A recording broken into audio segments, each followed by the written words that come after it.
जय हिंद दोस्तों। आज हम शुरू करने जा रहे हैं बायोलॉजी का अपना नेक्स्ट चैप्टर, जो कि है हेल्थ एंड डिसीज। ठीक है, एक्चुअली इसका पूरा नाम ह्यूमन हेल्थ एंड डिसीज है। तो ये आपके लिए बहुत इंपॉर्टेंट चैप्टर है।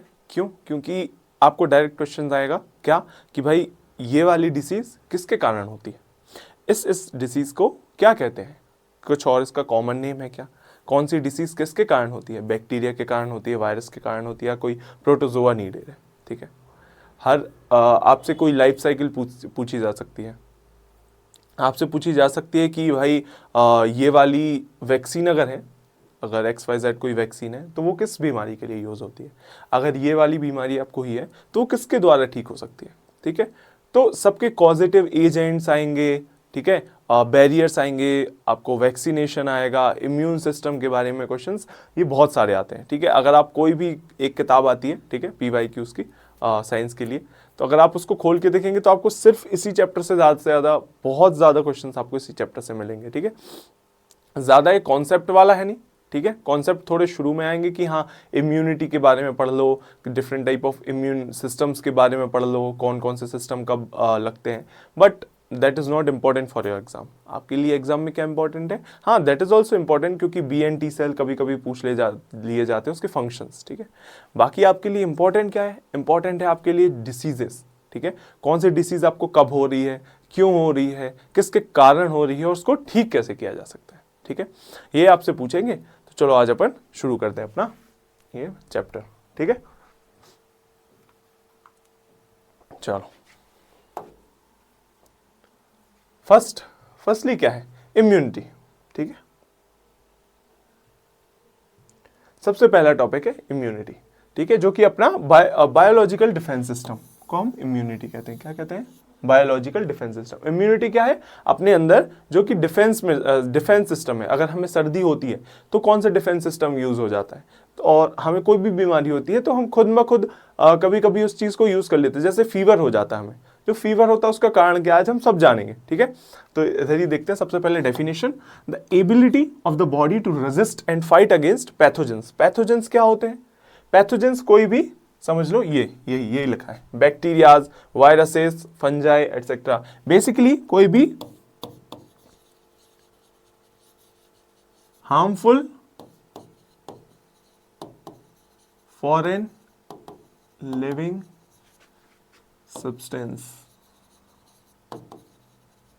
ठीक है, कोई भी लिविंग सब्सटेंस जो कि हार्मफुल हो आपके लिए। फॉरेन क्यों लिख रहा हूं? बाहरी। ठीक है, हमारी बॉडी को उसकी आदत नहीं है, वो वाले फॉरेन कहलाते हैं। ठीक है, बैक्टीरियाज, वायरस, फंजाई एटसेट्रा, प्रोटोजोआस भी होते हैं। ठीक है, तो ऐसे बहुत सारे पैथोजेंस के अगेंस्ट रेजिस्ट करना उन पैथोजेंस को, कि या तो आने नहीं देना है, ठीक है, और फाइट करना, अगर आ गए तो उनसे लड़ने की क्षमता, वो क्या कहलाती है? अपनी इम्यूनिटी कहलाती है। ठीक है, आई बात समझ में? उसके बाद 3 लाइन ऑफ डिफेंस होते हैं अपने में। क्या होते हैं? 3 लाइन ऑफ डिफेंस। जैसे कि बॉर्डर पे देखते हैं ना, उसको लाइन ऑफ डिफेंस कहा जाता है। ठीक है, तो सेम यहां पे 3 लाइन ऑफ डिफेंस अपनी बॉडी में भी है। कौन कौन सा है? पहला है फर्स्ट लाइन। ठीक है, उसको क्या कहते हैं? बैरियर। फर्स्ट लाइन को क्या कहते हैं? फर्स्ट लाइन, देखो मुझे भी थोड़ी सर्दी हो रही है। चलो, फर्स्ट लाइन को क्या कहते हैं? बैरियर कहते हैं। ठीक है, सबसे पहला बैरियर क्या है? स्किन। क्या है सबसे पहला बैरियर? स्किन। मैं भी पहन ही लेता हूं कुछ गर्म कपड़े। चलो देखो, सबसे पहला बैरियर क्या होता है? अपना स्किन होता है। ठीक है, स्किन क्या होता है? स्किन। आप खुद देखो, आपका जब स्किन जो है, क्या उसमें पोर्स हैं? क्या वो किसी को अलाउ कर देता है अंदर आने के लिए? खुद सोचिए। जब आपके शरीर पे कोई भी समझो आपने अपना ये हाथ है, ये बैक्टीरियाज में रख दिया। ठीक है, कोई भी कोल्ड इन्फ्लुएंजा बैक्टीरियाज में रख दिया। ठीक है, तो क्या आपको ठंड लग जाएगी या फिर कोल्ड फ्लू हो जाएगा? क्या आपको इन्फ्लुएंजा हो जाएगा? नहीं होगा आपको, राइट? क्यों?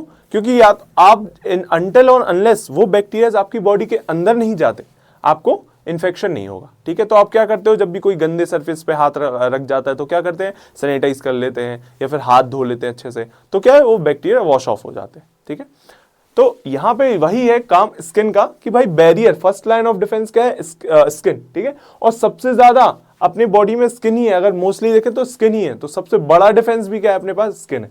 ठीक है, स्किन के थ्रू नहीं आ सकता कोई भी बैक्टीरिया, वायरस, पैथोजन। चलो, दूसरा है म्यूकस। म्यूकस क्या होती है? म्यूकस एक वैक्स लाइक सब्सटेंस है। देखो ये क्या है?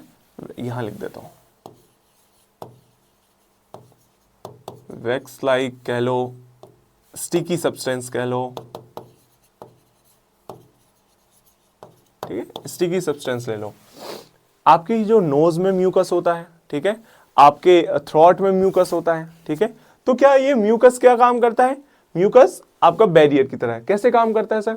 जैसे आपने सांस ली, समझो, ठीक है, किसी ने आपके छींका, आपके मुंह पे ही छींक दिया किसी ने, बदतमीज आदमी, ठीक है, उसने आपके मुंह पर छींका, आपने तभी इनहेल कर लिया, ठीक है।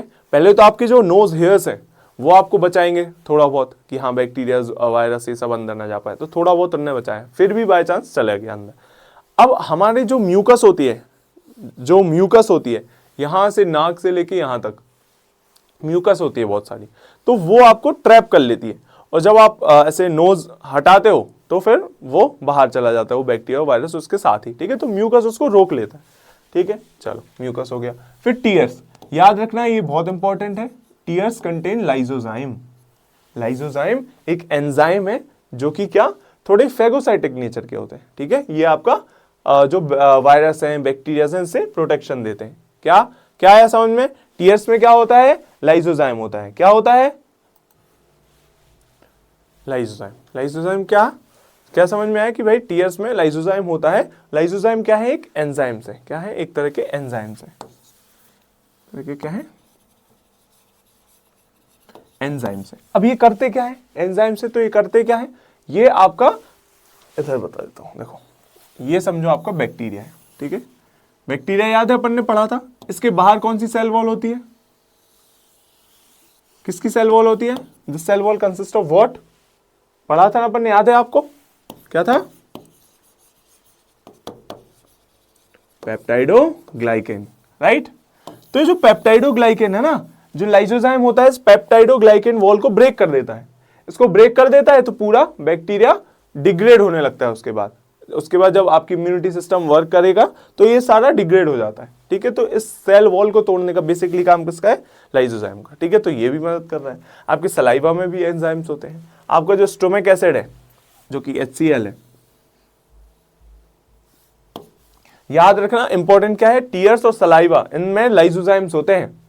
टीयर्स और सलाइवा में लाइसोजाइम्स होते हैं, याद रखना, ठीक है। और स्टोमिक एसिड HCl ये कैसे करता है सर? समझो अपन ने बाहर गए बढ़िया, ठीक है, गोलगप्पे वाले की दुकान में, उसने बढ़िया सब हाथ वाथ डाल वाल के सब मसाला वसाला बनाया, ठीक है, गंदगी वाला पानी लाया, सीवेज वाटर, ठीक है, बढ़िया आपको खिला दिया, ठीक है। अब उस वाटर में बैक्टीरिया भी बहुत सारे हैं, वायरस भी बहुत सारे हैं, आपने बढ़िया खा लिया, ठीक है। खाने के बाद जब वो आपके पेट में जाएगा तो आपके पेट में है HCl। क्या है? HCl एसिड है, ठीक है, HCl एसिड है। उसका pH कितना होता है? pH मुझे आप लोग कमेंट सेक्शन में बताएंगे, ठीक है। pH कितना होता है उसका कमेंट सेक्शन में जी, जो HCl होता है स्टोमक, ठीक। इसका pH बहुत कम होने के कारण, ठीक है, बैक्टीरिया सर्वाइव ही नहीं कर पाते, तो मर जाते हैं। तो इसलिए एक आपका लाइन ऑफ डिफेंस ये हो गया। फिर लास्ट गुड बैक्टीरियाज भी होते हैं, जो कि एक अपन को इतना याद रखना ऊपर का, ठीक है। फिर देखेंगे सेकेंड लाइन, जिसको कहते हैं नॉन स्पेसिफिक। नॉन स्पेसिफिक के अंदर इन्नेट भी कह सकते हैं इनको, इन्नेट इम्यूनिटी एक तरह से, ठीक है। चलो अभी देखते हैं नॉन स्पेसिफिक क्या कह रहे हैं। सेकेंड लाइन में क्या क्या आ जाता है? फीवर आ जाता है, इन्फ्लेमेशन आ जाता है, फेगोसाइटोसिस आ जाता है बाय मैक्रोफेजेस। देखो मैंने बताया था यहाँ फीवर का, आपको पता चल जाएगा कि फीवर क्यों आता है। समझो आपकी बॉडी में अब आपको ठंड लग गई है, ठीक है, ठंड लग गया है। अच्छा मुझे बताओ, अगर आपको कोल्ड हुआ है तो किसने अफेक्ट किया है, बैक्टीरिया ने या वायरस ने? बताओ, सबसे पहले ये बताओ कि बैक्टीरिया है कि वायरस है कि प्रोटोजोआ है, ठीक है, बताओ, सोचो क्या होगा। अब ऐसे आप बता तो सकते नहीं हो, तो कमेंट में ही बताना पड़ेगा, ठीक है। चलो, तो बेसिकली क्या है, वो वायरस है, ठीक है, वायरस है। ऊपर से कौन सा वायरस है जो कोल्ड करवा देता है आपको? कोल्ड जो करवाता है आपको कैच, वो होता है आपका राइनो वायरस। कौन सा वायरस होता है? राइनो वायरस, ठीक है। कौन सा वायरस होता है? राइनो वायरस, ठीक है। अब समझो मैं क्या समझा रहा था। समझो आपको ये राइनो वायरस आपकी बॉडी में एंटर कर गया, ठीक है, एंटर कर गया, सारे जो फर्स्ट लाइन डिफेंस है उस सबको पार करके आपके शरीर में घुस गया, ठीक है। अब आपके शरीर में घुस गया है, अब अब क्या काम करता है, आपको फीवर होता है, एक बार आपको याद है ना, सर्दी के बाद थोड़े कुछ लोगों को फीवर आ जाता है तुरंत। तो फीवर क्यों आया, ये एक बॉडी का डिफेंस सिस्टम है, क्योंकि ऐसे कुछ वायरसेस होते हैं, ऐसे कुछ बैक्टीरियाज होते हैं जो कि क्या, जो कि आपके ज्यादा गर्म टेम्परेचर पर ना सर्वाइव नहीं कर पाते। उनको हीट दोगे, उनको गर्मी दोगे तो वो सर्वाइव नहीं कर पाएंगे। तो सेम यही फीवर का काम क्या होता है, fever is a defence mechanism to kill heat sensitive bacteria. ऐसे बैक्टीरिया जो कि हीट से सेंसिटिव हैं, ज्यादा गर्मी सहन नहीं कर पाते। फीवर होने से क्या होता है, हमारी बॉडी का टेम्परेचर ज्यादा बढ़ जाता है, हमारी बॉडी का टेम्परेचर बढ़ा, वो बैक्टीरिया खत्म हो जाते हैं, ये होता है। तो इसलिए तुरंत कहते हैं तुरंत पैरासीटामोल नहीं खा लेना चाहिए, अरे बुखार आ गया दवाई खा लो। ये अपना बॉडी को लड़ने दो, बॉडी को थोड़ा फाइट करने दो, ये डिफेंस मैकेनिज्म होता है अपनी बॉडी का, ठीक है। उसके बाद इन्फ्लेमेशन बताओ, आपने बहुत जगह सुना होगा इन्फ्लेमेशन। क्या होता है ये शब्द इन्फ्लेमेशन, क्या होता है? देखो, अगर आपकी बॉडी में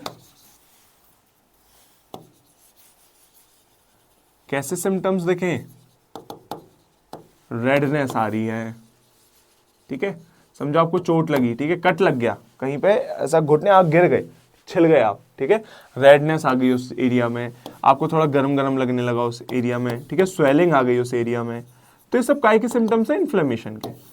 अगर ये शॉर्ट टर्म के लिए रहती है, अगर ये इन्फ्लेमेशन शॉर्ट टर्म के लिए रहती है तो ये क्या कहलाएगी, तो ये अच्छी कहलाएगी। इसका मतलब ये है कि आपकी बॉडी उस जगह पे सारे सेल्स वर्क कर रहे हैं, उस जगह पे सारी इम्यून सिस्टम आपका वर्क कर रहा है, उस जगह पे फोकस्ड है आपकी बॉडी, ठीक है। स्वेलिंग, रेडनेस, हीट, ये सब आना कॉमन होता है, ये इन्फ्लेमेशन के लक्षण। पर अगर वो ज्यादा टाइम बरकरार रहती है, ज्यादा टाइम बरकरार रहती है तो क्या हो जाएगा, तो क्या है, नुकसान है। अगर एक्यूट है और शॉर्ट टर्म है, so it's good, it's normal, right? It's good or it's normal. But if it remains for long term है, इसी को क्रॉनिक कहते हैं, क्रॉनिक है अगर ये डिसीज क्रॉनिक, तो भाई इसको चेक करवाने की जरूरत है, ठीक है, बैड, ठीक है। आई बात समझ में, इन्फ्लेमेशन, फीवर। फिर उसके बाद फैगोसाइटोसिस। फैगोसाइटोसिस क्या होता है, फैगोसाइटोसिस ध्यान से देखो, समझो मैक्रोफेजेस होते हैं कुछ, समझो ये है मैक्रोफेज,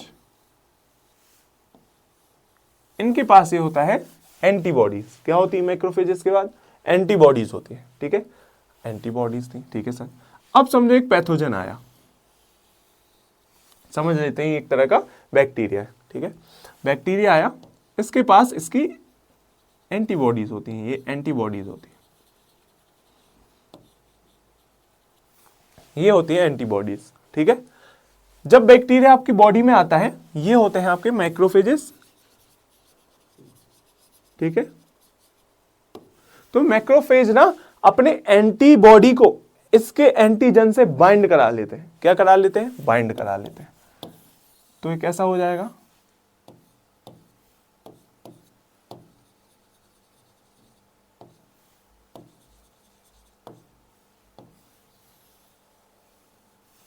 ठीक है, ऐसा बाइंड हुआ, ठीक है।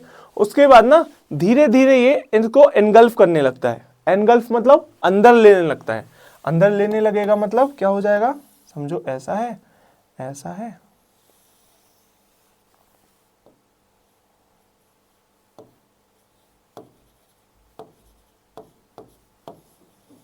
ऐसा अंदर ले लेगा, इसको एनगल्फ करा लेगा।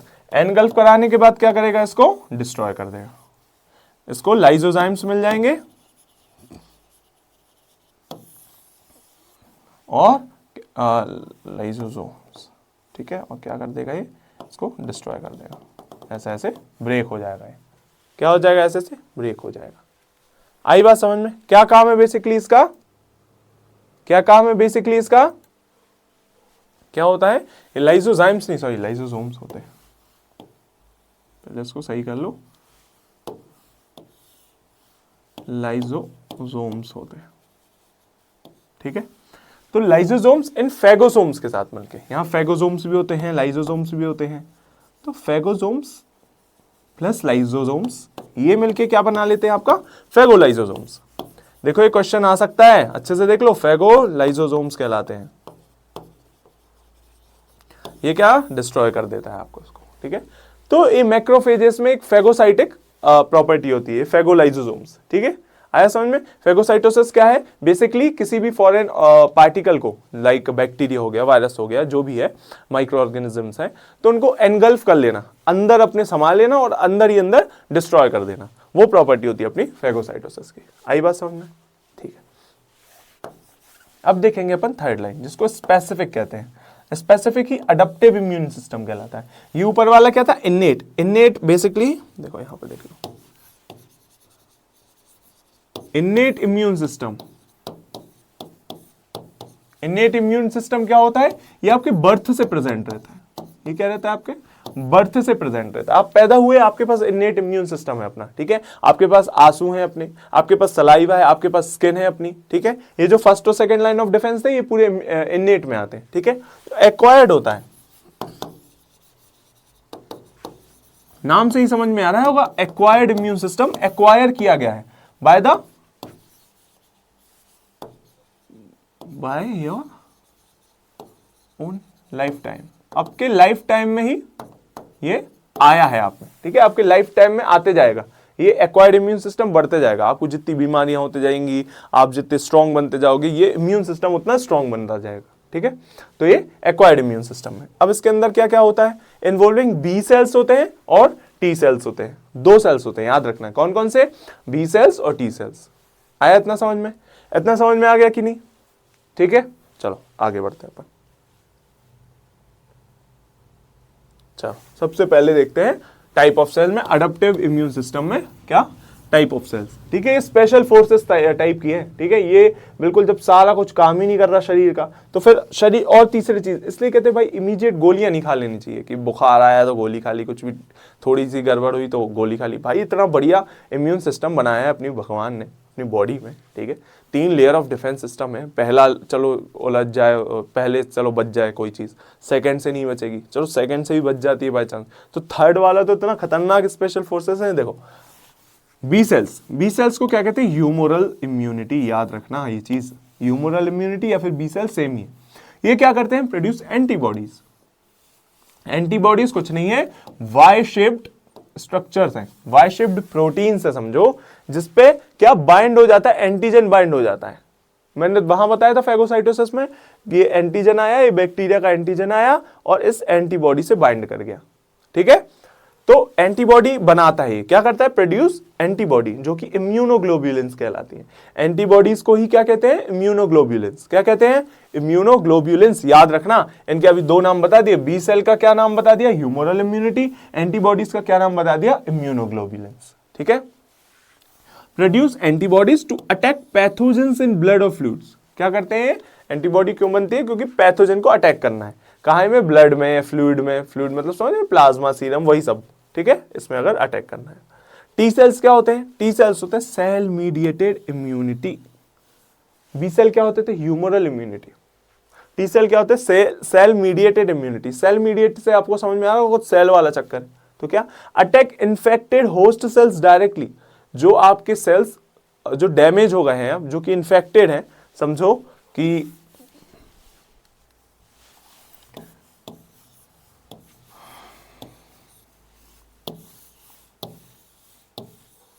समझो ये आपके बॉडी का अंदर का कोई पार्ट डैमेज हो गया है। ठीक है, उसके ये सेल्स अभी लिविंग है, मतलब जिंदा है, अभी अच्छे से काम कर रहे हैं, वर्क प्रॉपर कर रहे हैं, और ये वाला थोड़ा डैमेज हो गया है। ठीक है, ये वाला इन्फेक्टेड हो गया है।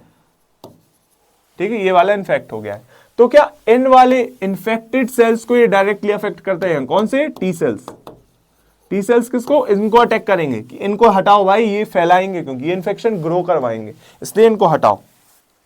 Attack infected host cells directly.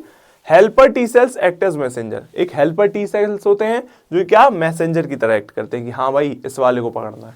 ठीक है, हेल्पर टी सेल्स। ठीक है, आया इतना समझ में? आया कि नहीं आया इतना समझ में? चलो अब देखते हैं आगे। एक चीज याद रखना है यहाँ पे, क्या चीज याद रखने की है कि यहाँ पे ना ये जो सेल मीडिएट इम्यूनिटी है, यही आपका जब वो होता है क्या, आपका ऑर्गन डोनेशन होता है, ऑर्गन ट्रांसफर होता है। ऑर्गन डोनेशन आप करते हैं, अगर ऑर्गन ट्रांसफर अगर होता है, ठीक है। तो यही है सेल मीडिएटेड इम्यूनिटी, जो कि टी सेल्स हैं आपके, यही आपके डिफर करते हैं किससे, कि भाई कौन सा हमारा सेल है, कौन सा नॉन सेल है। मतलब समझ रहे हो आप क्या है, ये जो आपके टी सेल्स हैं, अगर उन्हें लगेगा कि यार मैच क्यों किया जाता है, भाई किसी का भी दिल किसी को दे दो, मैच क्यों करते हैं कि यार उसके सेल्स ना थोड़े बहुत मैच होने चाहिए, थोड़े बहुत आसपास का मैच होनी चाहिए, थोड़ी ब्लड सेम होने चाहिए। क्यों? क्योंकि अगर इसने पहचान लिया ये हमारा सेल नहीं है, तो उन सेल्स को क्या करने लगेगा, ये डायरेक्ट अटैक करने लगेगा, डायरेक्ट अटैक करने लगेगा कि भाई ये हमारा नहीं है, ये कोई और आ गया है। ठीक है, तो ये एक यहाँ पे याद रखना। हाँ, अब मेमोरी सेल्स देख लो। मेमोरी सेल्स क्या करते हैं, vaccination works by creating memory anti cells. अभी वैक्सीनेशन कहाँ से आ गया, चलो पहले थोड़ा सा एंटीबॉडीज के बारे में देख लो। एंटीबॉडीज क्या होती है, थोड़ी सी, ज्यादा नहीं, बस थोड़ा सा याद रख लो, जो मेन इंपॉर्टेंट पॉइंट है क्या, कि भाई प्रोटीन है ये, पहली बात प्रोटीन से H2L2 क्या होता है, किससे बने हैं प्रोटीन, दो हैवी चेन से एंड दो लाइट चेन से। किसकी चेन सर, कौन सी चेन की बात हो रही है, ये चेन है पेप्टाइड चेन्स। ठीक है, प्रोटीन की चेन है, पेप्टाइड चेन की बनी है, इतना याद हो जाएगा। ठीक है, कितने टाइप के होते हैं, 5 टाइप्स होते हैं। ठीक है, ठीक है, कौन कौन से होते हैं, IgG होता है, ऐसे लिखते हैं। ये क्या है, IG का मतलब क्या है, IG का मतलब है इम्यूनोग्लोब्यूलिन। क्या नाम है, इम्यूनोग्लोब्यूलिन। आया समझ में, याद रहेगा। ठीक है, फिर IgM, IgA, ठीक है, IgE, यहीं लिख दूं, वहां पर वो लिख देंगे क्या, कुछ और इंपॉर्टेंट चीज है वहां वो लिख दिया जाएगा। ठीक है, IgE और IgD, IgD ही रहता है। तो GMAED, क्या क्या, GMAED।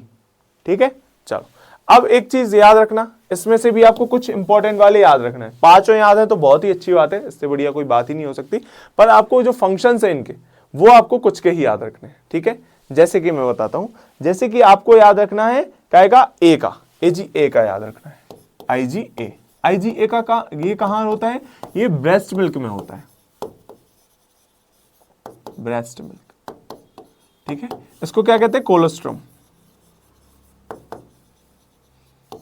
ये जो फर्स्ट मिल्क होता है ना, ब्रेस्ट मिल्क, उसको क्या कहते हैं, कोलेस्ट्रम कहते हैं, कोलेस्ट्रम। येलोइश मिल्क होता है, इसमें IgA रहता है। तो बहुत सारी एंटीबॉडीज, भाई बेबी अभी अभी हुआ है, जैसे किसी मदर का अभी अभी बेबी हुआ है, उसके पास इतनी सारी इम्यूनिटी तो होगी नहीं, तो ब्रेस्ट मिल्क में ये IgA होते हैं, ये वाले एंटीबॉडीज होती हैं जो उसको बहुत सारी इम्यूनिटी प्रोवाइड करती है।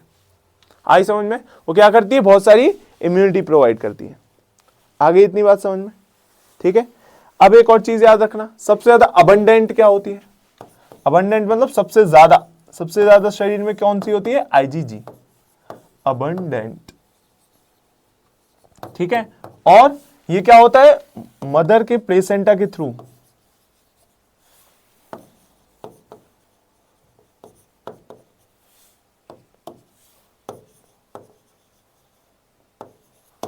ये क्या होती है, चाइल्ड में पास होती है मदर के प्लेसेंटा के थ्रू।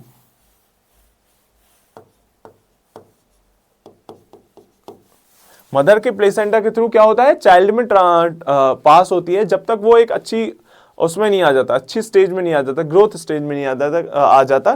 क्योंकि भाई IgG सबसे ज्यादा, देखो शरीर में सबसे पहले तो सबसे ज्यादा अबंडेंट होती है। ठीक है, शरीर में सबसे ज्यादा कौन सी प्रेजेंट है, IgG।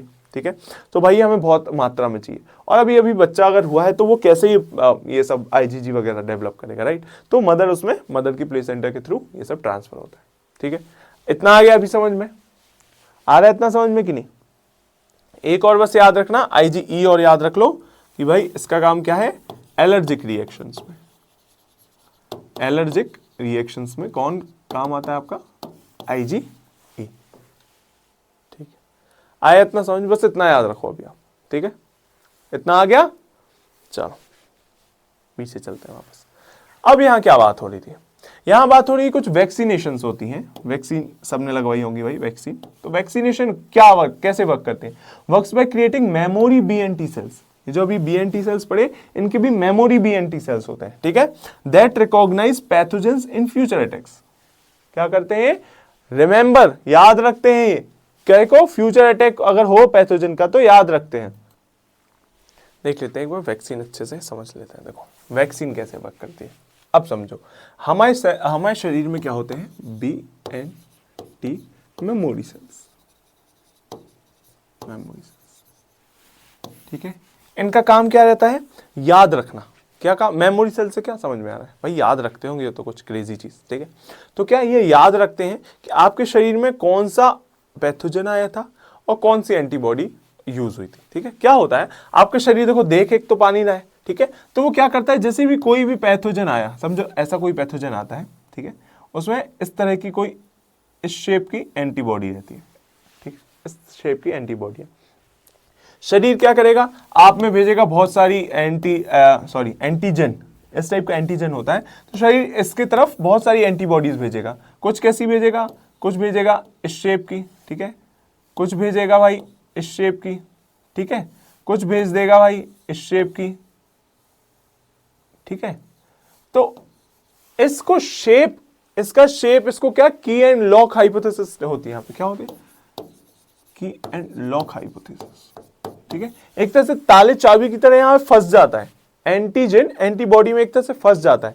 तो ये जब रिकॉग्नाइज करेगा ये, ठीक है, तो बहुत टाइम लगता है शरीर को भी रिकॉग्नाइज करने की भाई कौन सा पैथोजन है, पर एक बार अगर पकड़ में आ गया तो शरीर क्या, ये जो उसके BNT मेमोरी सेल्स है ये पकड़ लेते हैं कि हाँ, ये वाला जब पैथोजन आया था तो इस वाले एंटीजन, इस वाले एंटीबॉडी ने इसको ट्रैप कर लिया था। ट्रैप कैसे करेगा, ये वाला ही ऐसे इसके अराउंड ऐसे रैप हो जाएगा, ठीक है, इसके अराउंड रैप हो जाएगा। तो क्या ये क्या समझ जाते हैं कि भाई ये वाला जब पैथोजन आया था तो ये वाली एंटीबॉडी लगी थी, इनका काम बस यही होता है। तो नेक्स्ट टाइम अगर ये आता है आपके शरीर में, नेक्स्ट टाइम फिर से अगर एंटर होता है तो इतना सब टाइम वेस्ट करने की जगह इसी को भेज देते हैं वापस से कि भाई तू ही जा, तुमसे ही हैंडल हुआ था, तुम ही जाओ। आई बात समझ में, ये काम होता है अपने BNT मेमोरी सेल्स का। इतनी बात समझ में आई।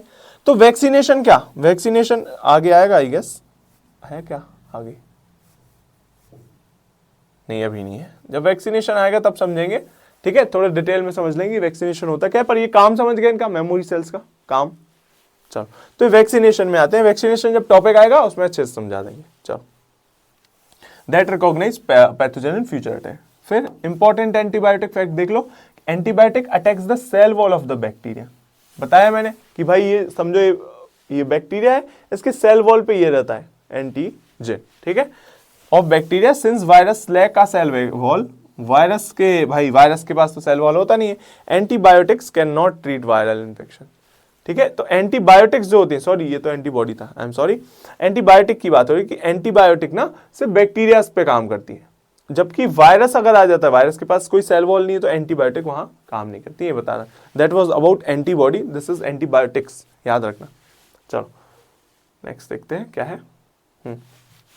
बी सेल के बारे में थोड़ा सा और है, ह्यूमरल इम्यूनिटी के बारे में बता रहे हैं कि humoral immunity refers to the protection found in humours या फिर body fluid like body and blood and lymphs, ठीक है, ब्लड लिम्स, ये सब जो कनेक्टिव सिस्टम रहता है आपके शरीर में, फ्लूइड्स होते हैं, उसमें पाए जाते हैं कौन सी, ह्यूमरल इम्यूनिटी, ये बी सेल्स, ठीक है। चलो फिर रिकॉग्निशन, बी सेल्स है वाई शेप्ड रिसेप्टर्स, मैंने आपको बताया इस टाइप के रिसेप्टर्स होते हैं, ठीक है, Y shaped receptors on their surface that match specific antigen, ये भी बताया कि भाई एक स्पेसिफिक एंटीजन को मैच कर लेते हैं, ट्रैप कर लेते हैं। यहाँ पर देखो ये वाले जो इसमें दिख रहा है कि आपको नहीं, मैं बना देता हूँ थोड़ा शेप, इसमें ऐसा बना हुआ है,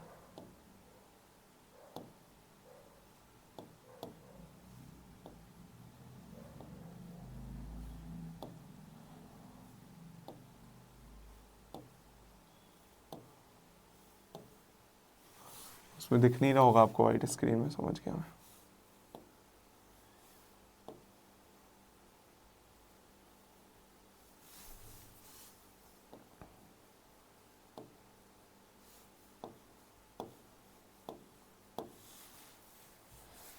ठीक है, ये ग्रीन वाला तो आई गेस दिख रहा होगा, दिख रहा है आपको, हाँ दिख रहा होगा। चलो ये देखो, तो ये ना सरफेस पे रहते हैं, कौन, एंटीबॉडीज। ये बता दिया कि हाँ भाई वाई शेप्ड रिसेप्टर्स होते हैं जो कि सरफेस पे होते हैं और मैच करते हैं एंटीजन को। यहाँ देखो एंटीजन में एक ट्रायंगुलर शेप का ऐसा बाहर से एंटीजन निकले थे, उस एंटीबॉडी उसमें ट्रैप कर गई। तो देखो चारों ओर से उसने पकड़ लिया इस पैथोजन को, अब ये कहीं भाग नहीं पाएगा, ठीक है। Proteins on the surface of the pathogen. Activation कैसे होता है, when a B cell finds its matching, जैसे ही बी सेल ने अपनी मैचिंग पता कर ली कि हाँ मैं इसी से अटैच होऊंगा, ठीक है, it matures into a plasma cell, ठीक है। मैच्योर किसमें होगा, प्लाज्मा सेल में मैच्योर हो जाएगा। फिर एंटीबॉडी प्रोडक्शन, क्या काम रहता है, ये जो प्लाज्मा सेल्स बने हैं वो pump out thousands of antibodies, क्या करती है, थाउजेंड्स ऑफ एंटीबॉडीज, एक बार मैच कर गया फिर थाउजेंड्स ऑफ एंटीबॉडीज रिलीज करेंगी, प्रोड्यूस करेंगी कि लो और भेजो और भेजो, ठीक है। Also called immunoglobulins, these act like flags that bind the pathogen. ये देखो एक तरह से चारों ओर से बांध लिया ना, बांध लिया उस पैथोजन को, बांध लिया एक तरह से, न्यूट्रलाइजिंग देम और marking them for destruction by other immune cell, ठीक है। अब इसको मार्क कर दिया गया है, अब ये मैक्रोफेज जो मैंने शुरू में बताया था, फैगोसाइटिक सेल्स, उनमें जाके इसको क्या किल करवा देगा, ठीक है, खत्म करवा देगा। चलो ये होता है बी सेल। टी सेल देख लेते हैं एक बार। टी सेल्स देखो, cell mediated, cell mediated immunity does not involve antibiotics, ठीक है। सेल मीडिएटेड में क्या नहीं, एंटीबॉडीज इन्वॉल्व नहीं होती, ठीक है। बी सेल में एंटीबॉडीज थी, टी सेल में नहीं है। Instead, it relies on T cells to identify and kill cells that have already been hijacked by a virus or have become cancerous। समझ में आ रहा है, किन सेल्स को अटैक करती है, अपने सेल्स को, होस्ट के सेल को अटैक करती है जो कि इन्फेक्टेड हो चुके, आइदर वाया वायरस और कैंसरस सेल्स। कैंसर सेल्स क्या होते हैं, अब ये अपन देखते हैं, ठीक है। बेसिकली कैंसर, जब अपन कहते हैं कि भाई किसी को कैंसर हो गया तो क्या हुआ है, what is cancer, what is cancer,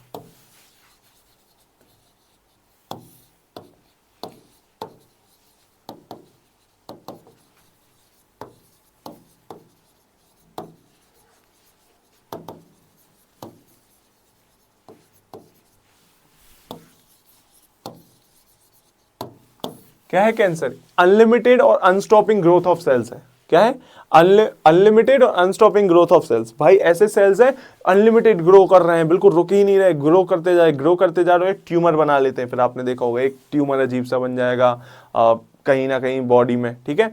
तो वो क्या होता है, एक अनस्टॉपेबल और अनलिमिटेड ग्रोथ ऑफ सेल्स है। खुद के सेल्स ग्रो करते जा रहे हैं, ग्रो करते जा रहे हैं, उनमें कुछ हो गया है फंक्शन डिस्टर्ब, इसकी वजह से वो अनलिमिटेड ग्रो करते जा रहे हैं, ठीक है। तो ये होता है कैंसर। अब यहां क्या कर रहे हैं भाई, ऐसे सेल्स जो कि कैंसरस सेल्स हैं, क्या होता है, कैंसर ट्रांसफर होता है भाई बॉडी से, दो तरह का होता है, एक मैलिग्नेंट होता है, एक बेनाइन होता है, ठीक है। बेनाइन तो एक जगह रुक जाता है, मैलिग्नेंट बहुत फैलता रहता है, ठीक है। तो जो फैलता रहता है ना कैंसर, वो किसी सेल्स के द्वारा ही फैलते रहते हैं। एक सेल दूसरी जगह चला जाएगा, वही सेल कैंसरस सेल, और वो वहां भी ये सब करवा देगा। फिर दूसरी जगह चला जाएगा, किसके थ्रू जाता है, ब्लड के थ्रू, यहाँ से वहाँ, यहाँ से वहाँ होता रहता है। तो इन कैंसर सेल्स को कौन किल करने के लिए, टी सेल का उपयोग किया जाता है। ऐसे ही कुछ सेल जो वायरस से इन्फेक्टेड हो गए हैं, जैसे कि एड्स में क्या होता है, एड्स में क्या होता है भाई, एड्स क्या होता है,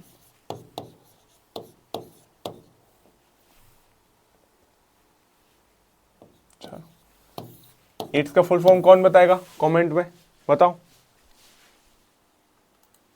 देखो इसको अच्छे से देखो, आप बता देना, बता दिया कि नहीं, पहले पॉज करके बताओ, फिर लिखना है कि है, क्योंकि मुझे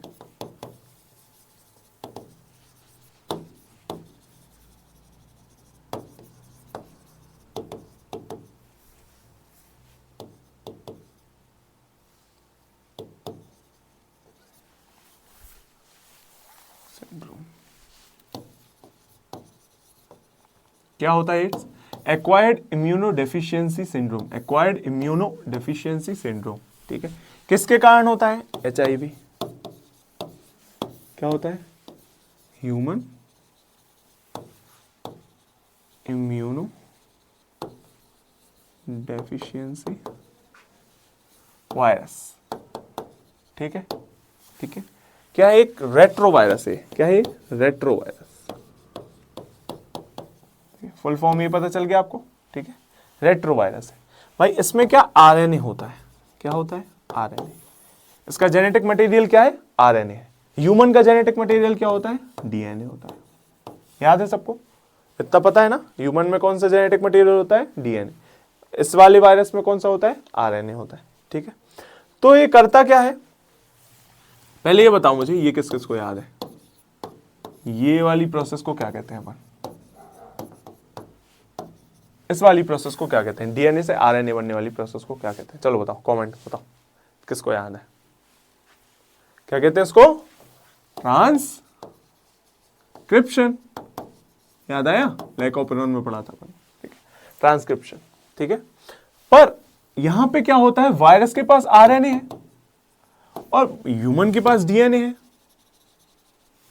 तो जो एचआईवी वायरस है वो करता क्या है, एचआईवी वायरस अपने आरएनए को इनकॉर्पोरेट करता है ह्यूमन बॉडी में, ह्यूमन सेल्स में, और आरएनए से डीएनए बना लेता है खुद का डीएनए बनवाने लगता है, खुद के सेल्स बनवाने लगता है, समझ रहे हो, खुद के डीएनए बनवाने लगता है, खुद का सेल बनवाने लगता है। और ये प्रोसेस क्या कहलाएगी,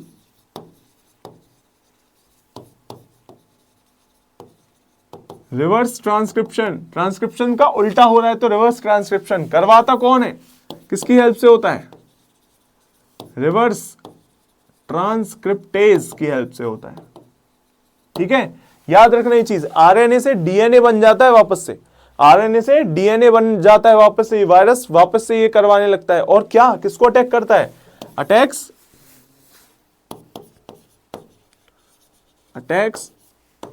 helper T cell. Helper T cell शुरू करो, याद करो, शुरू में अपन ने पढ़े थे हेल्पर टी सेल्स, जो क्या करते हैं, पता करते हैं भाई ये हमारा है कि किसका, तो उसको ही ये क्या करता है, जो मदद करवाते थे आपकी पूरे टी सेल्स को, जो आपकी इम्यून सिस्टम की मदद करवाते थे कि हाँ भाई इसको ही अटैक करना है, इन्हीं वाले सेल्स को अटैक करना है। तो ये हेल्पर टी सेल्स ही चलेगा। जब हेल्पर टी सेल्स को ही अटैक करने लगता है तो क्या हो जाता है, आपकी बॉडी की इम्यूनिटी पूरी चली जाती है, बॉडी इम्यूनिटी वीकन्स। क्या हो जाता है, आपकी बॉडी की इम्यूनिटी ही चली जाती है, ठीक है। अब खुद सोचो, हेल्पर टी सेल्स क्या कर रहे थे भाई, यही तो आइडेंटिफाई कर रहे थे यार, कौन सा हमारा सेल है, कौन सा किसका सेल है, हमें किसको अटैक करना है, ठीक है। तो भाई हेल्पर टी सेल्स चले गए, बॉडी की इम्यूनिटी पूरी वीक हो जाती है। तो क्या होता है, कोई भी तरह की छोटी मोटी से लेके बड़ी से बड़ी बीमारी सब होने लगती है उस इंसान को, ठीक है।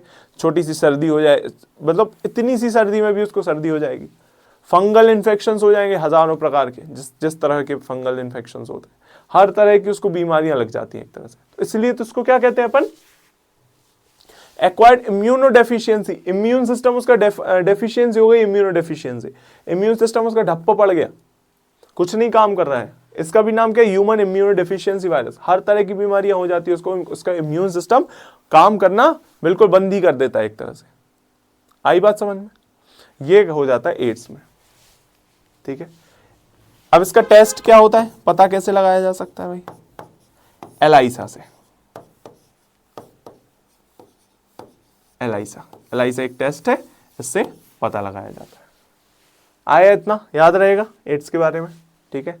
चलो अब क्या बचा, अब देख लो यहाँ पे, ये आ गए टी सेल्स का, हेल्पर टी सेल्स पढ़ लो एक बार। हेल्पर टी सेल्स क्या होते हैं, यही तो होते हैं जब मैसेंजर, जिनको एड्स वाला वायरस अटैक कर रहा था, क्या, these are the generals of the immune system. General कहलाते हैं, जो आदेश देते हैं, general of the immune system.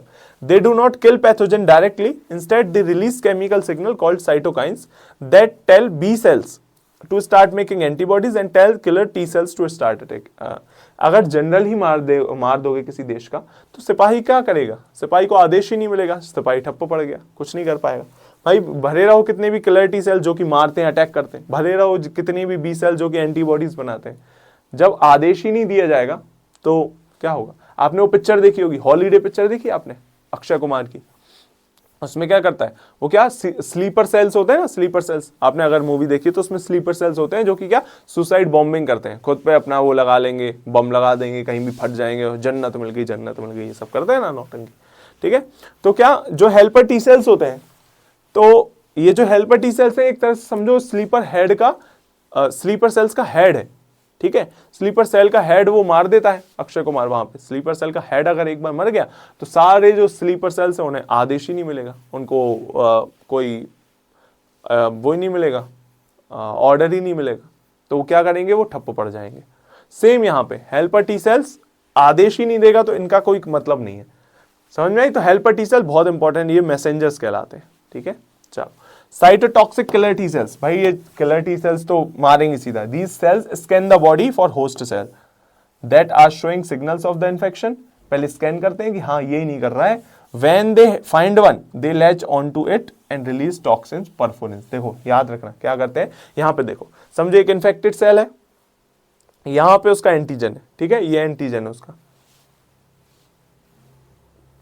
Black से ही कर देता हूं, देखो ये उसका एंटीजन है समझो, ठीक है, ये एंटीजन है। इस एंटीजन में ये अपना T killer T cell attach हुआ तो ये क्या दो एंजाइम छोड़ता है, ग्रेन्जाइम और परफोरिन। कौन कौन से, परफोरिन छोड़ेगा एंड ग्रेन्जाइम, ठीक है, ग्रेन्जाइम और परफोरिन ये रिलीज करेगा। परफोरिन क्या इसमें छेद करेगा, इसके अंदर घुसेगा, ग्रेन्जाइम इन सबको डिस्ट्रॉय करने का, बेसिकली इनका काम क्या है, डिस्ट्रॉय करने का।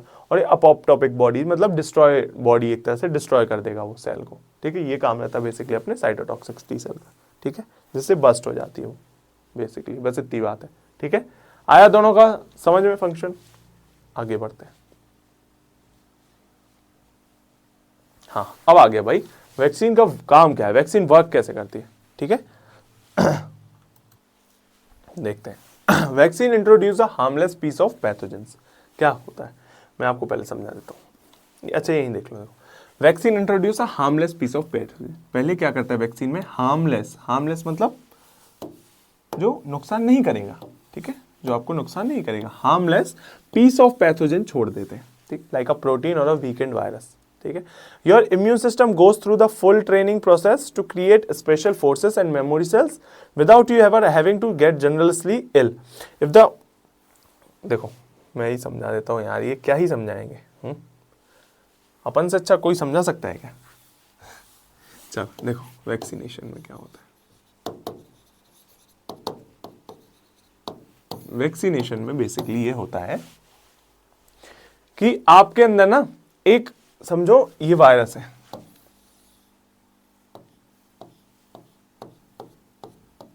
ठीक, ये वायरस एक तरह से आपके पास ये किल्ड वायरस, मरा हुआ डेड वायरस, या फिर बिल्कुल वीकेंड वायरस, क्या डेड और वीकेंड,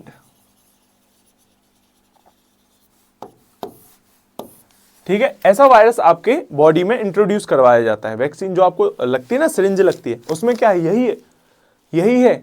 समझो पोलियो की वैक्सीन है तो उसमें कोई वायरस है जो कि आपका डेड वायरस है, ठीक है, मरा हुआ वायरस है या फिर वीकेंड वायरस है, उसको आपकी बॉडी के थ्रू इंसर्ट कर दिया। अब क्या होगा, आपकी बॉडी ये नहीं देखती कि भाई ये मतलब जिंदा है कि मरा है, वो क्या ढूंढती है, एंटीजन और एंटीबॉडी। इसके शरीर में एंटीजन रहेंगे, ठीक है, आपके शरीर में एंटीबॉडीज है, एंटीबॉडीज इसमें जाके इसको ट्रैप करेंगी, ठीक है।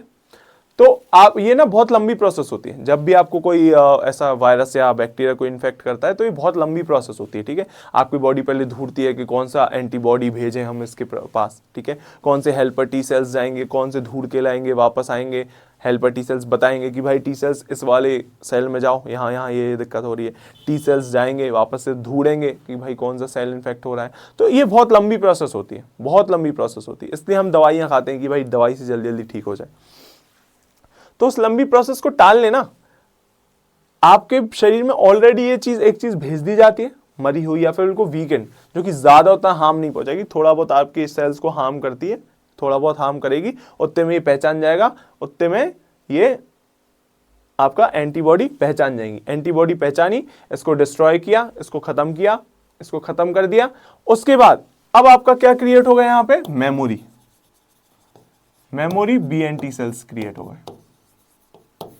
अब मेमोरी बन गई आपके पास कि हाँ इस टाइप का कोई भी वायरस आता है, भले ही मरा जिंदा, अब तो कितना भी कैसा भी स्ट्रॉन्ग आ जाए, अब हमें पास पता है कि क्या भेजना है, हमें कौन सी एंटीबॉडी भेजना हमें पता है, तो वो उस एंटीबॉडी के साथ रेडी रहता है, ठीक है। जैसे ये आता है, अरे ये लो, ये हमारे पास एंटीबॉडी बनी रखी थी, समझ रहे। तो एक तरह से बॉडी का मैकेनिज्म है आपकी मेमोरी सेल्स को एक्टिव करना, किसको, मेमोरी BNT सेल्स को एक्टिव करने का काम रहता है बेसिकली, ठीक है।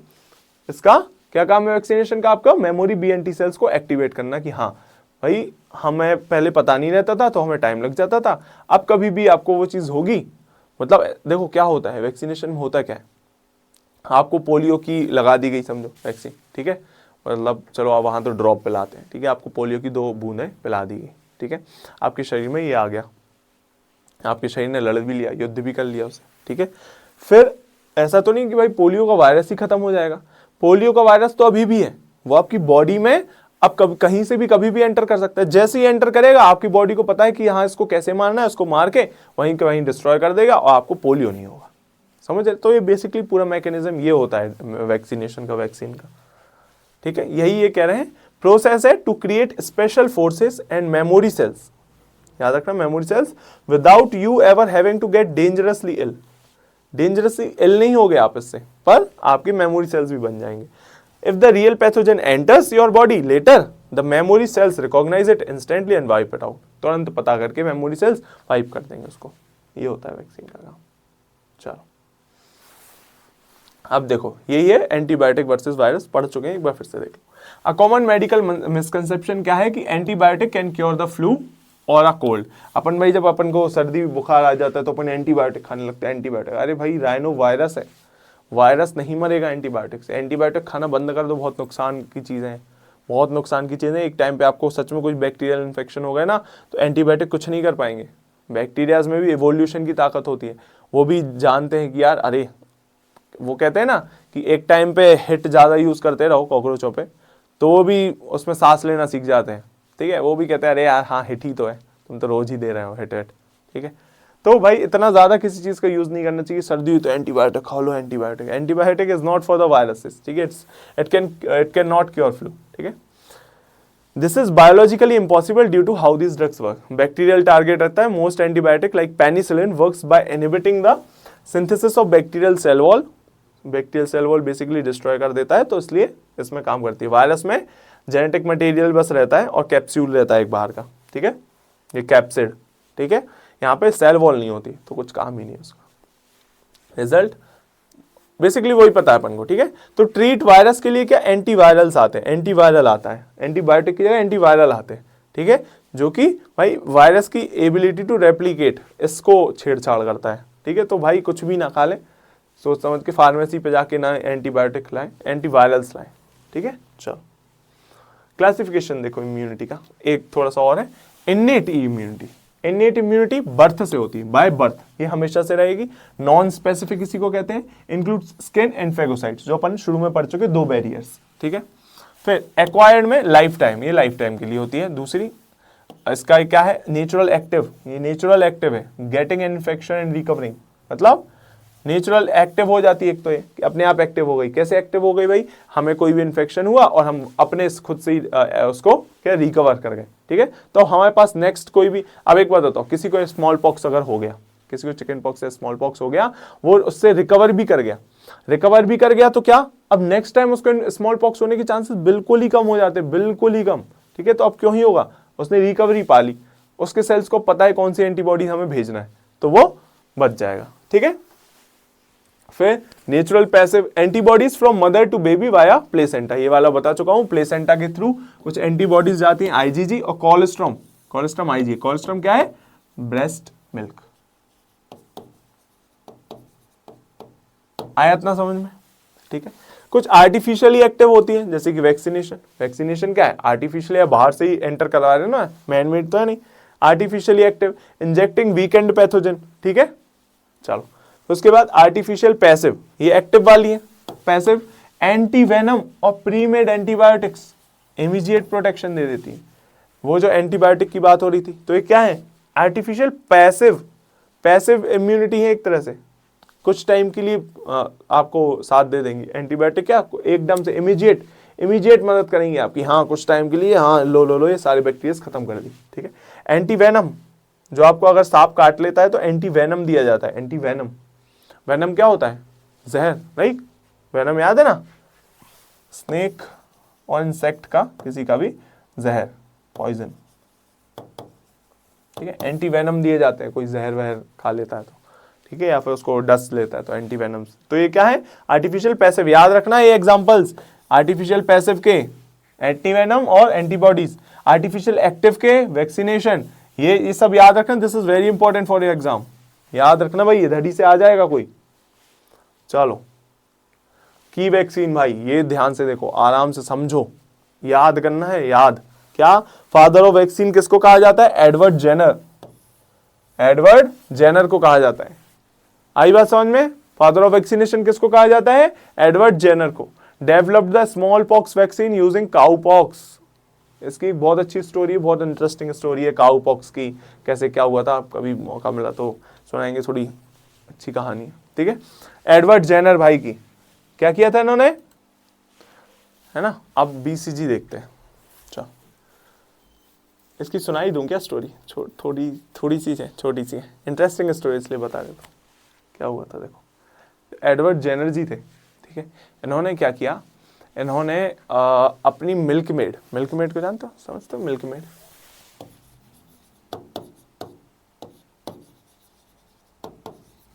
ठीक है। तो जो एडवर्ड जेनर जी थे, इन्होंने मिल्क मेड जो दूध वाली इनके यहाँ लगी हुई थी, ठीक है, उनको एक डिसीज हो जाती थी, काउ पॉक्स। क्या हो जाता था? Cow pox. काउ पॉक्स में क्या होता था, छोटे छोटे ऐसे फोले हो जाते थे। समझो ये हाथ है उनका, ठीक है, ये समझो कोई हाथ है, तो उसमें यहाँ ऐसे ऐसे फोले हो जाएंगे, ठीक है, पस बन जाएगा, बेसिकली उनमें पस निकल आता था, ठीक है। तो काउ पॉक्स जिन भी मिल्क मेड को होता था उस टाइम पे, स्मॉल पॉक्स एक बहुत खतरनाक बीमारी थी, ठीक है, बहुत फैलती थी, वायरल बीमारी थी। तो काउ पॉक्स जिनको हो जाता था मिल्क मेड को, उनको कभी स्मॉल पॉक्स नहीं होता था। इनको क्या नहीं होता था? स्मॉल पॉक्स नहीं होता था। तो एडवर्ड जेनर जी ने क्या किया कि यार, इनने ये चीज नोटिस की। इन्होंने क्या किया, एक बच्चे को पकड़ा। थोड़ी क्रेजी स्टोरी है, अलग स्टोरी, अजीब स्टोरी है, बट क्या कर सकते हैं। तो इधर से इंजेक्ट इनका लिया, क्या, इसका पस, इनका पस जो फोले हुए थे ना, उनको पस लिया इसका, ठीक है, उस स्मॉल बॉय पे इंजेक्ट कर दिया। स्मॉल बॉय में इंजेक्ट कर दिया, उस स्मॉल बॉय को हो गया काउपॉक्स, उस स्मॉल बॉय को काउपॉक्स हो गया, ठीक है। उसके बाद वो ठीक हुआ तो भाई उसको कह दिया कि हाँ अब तुझे स्मॉल पॉक्स देंगे, तो उसको स्मॉल पॉक्स से प्रोन करा दिया उसी बॉय को। उसको स्मॉल पॉक्स हुआ नहीं, फिर उसको स्मॉल पॉक्स हुआ नहीं।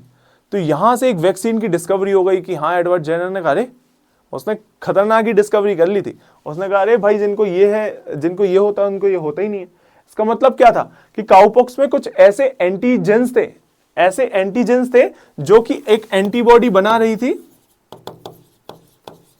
ऐसी एंटीबॉडी बना ले रही थी आपकी बॉडी इससे लड़ने के लिए, जो कि इसको भी मार रहे थे। समझ में आ रहा है? ऐसी एंटीबॉडीज बना ले रही थी आपकी बॉडी, जो कि इससे तो लड़ ही रहे हैं, पर अगर इससे लड़ लिया है तो इससे भी फाइट कर ही लेंगे, ठीक है। सिमिलर एंटीजन एंटीबॉडी का खेल है। आई इतनी बात समझ में अपन को? आ रही बात समझ में? बेसिकली क्या हुआ, आपका same antibody and memory sales बन गए थे काउपॉक्स के दौरान ही। और ये जो स्मॉल पॉक्स, ये भी सेम तरह का एक वायरस था, थोड़ा थोड़ा सिमिलर था, इसमें सिमिलर थोड़े से एंटीजेंस थे, तो इससे भी प्रोटेक्शन दे रहे थे सेम एंटीबॉडीज और मेमोरी सेल्स। आई बात समझ में? यहां से वैक्सीनेशन का डिस्कवरी हो गई थी, ठीक है। चलो, आई इतनी बात समझ में। उसके बाद देखो बीसीजी क्या होता है, मिसाइल कैलमेट गिबरेलिन, ठीक है। क्या होता है? Vaccine for tuberculosis. याद रखना है। बीसीजी किसकी है? ट्यूबरक्यूलोसिस की, ठीक है। डीटीपी किसके लिए रहता है?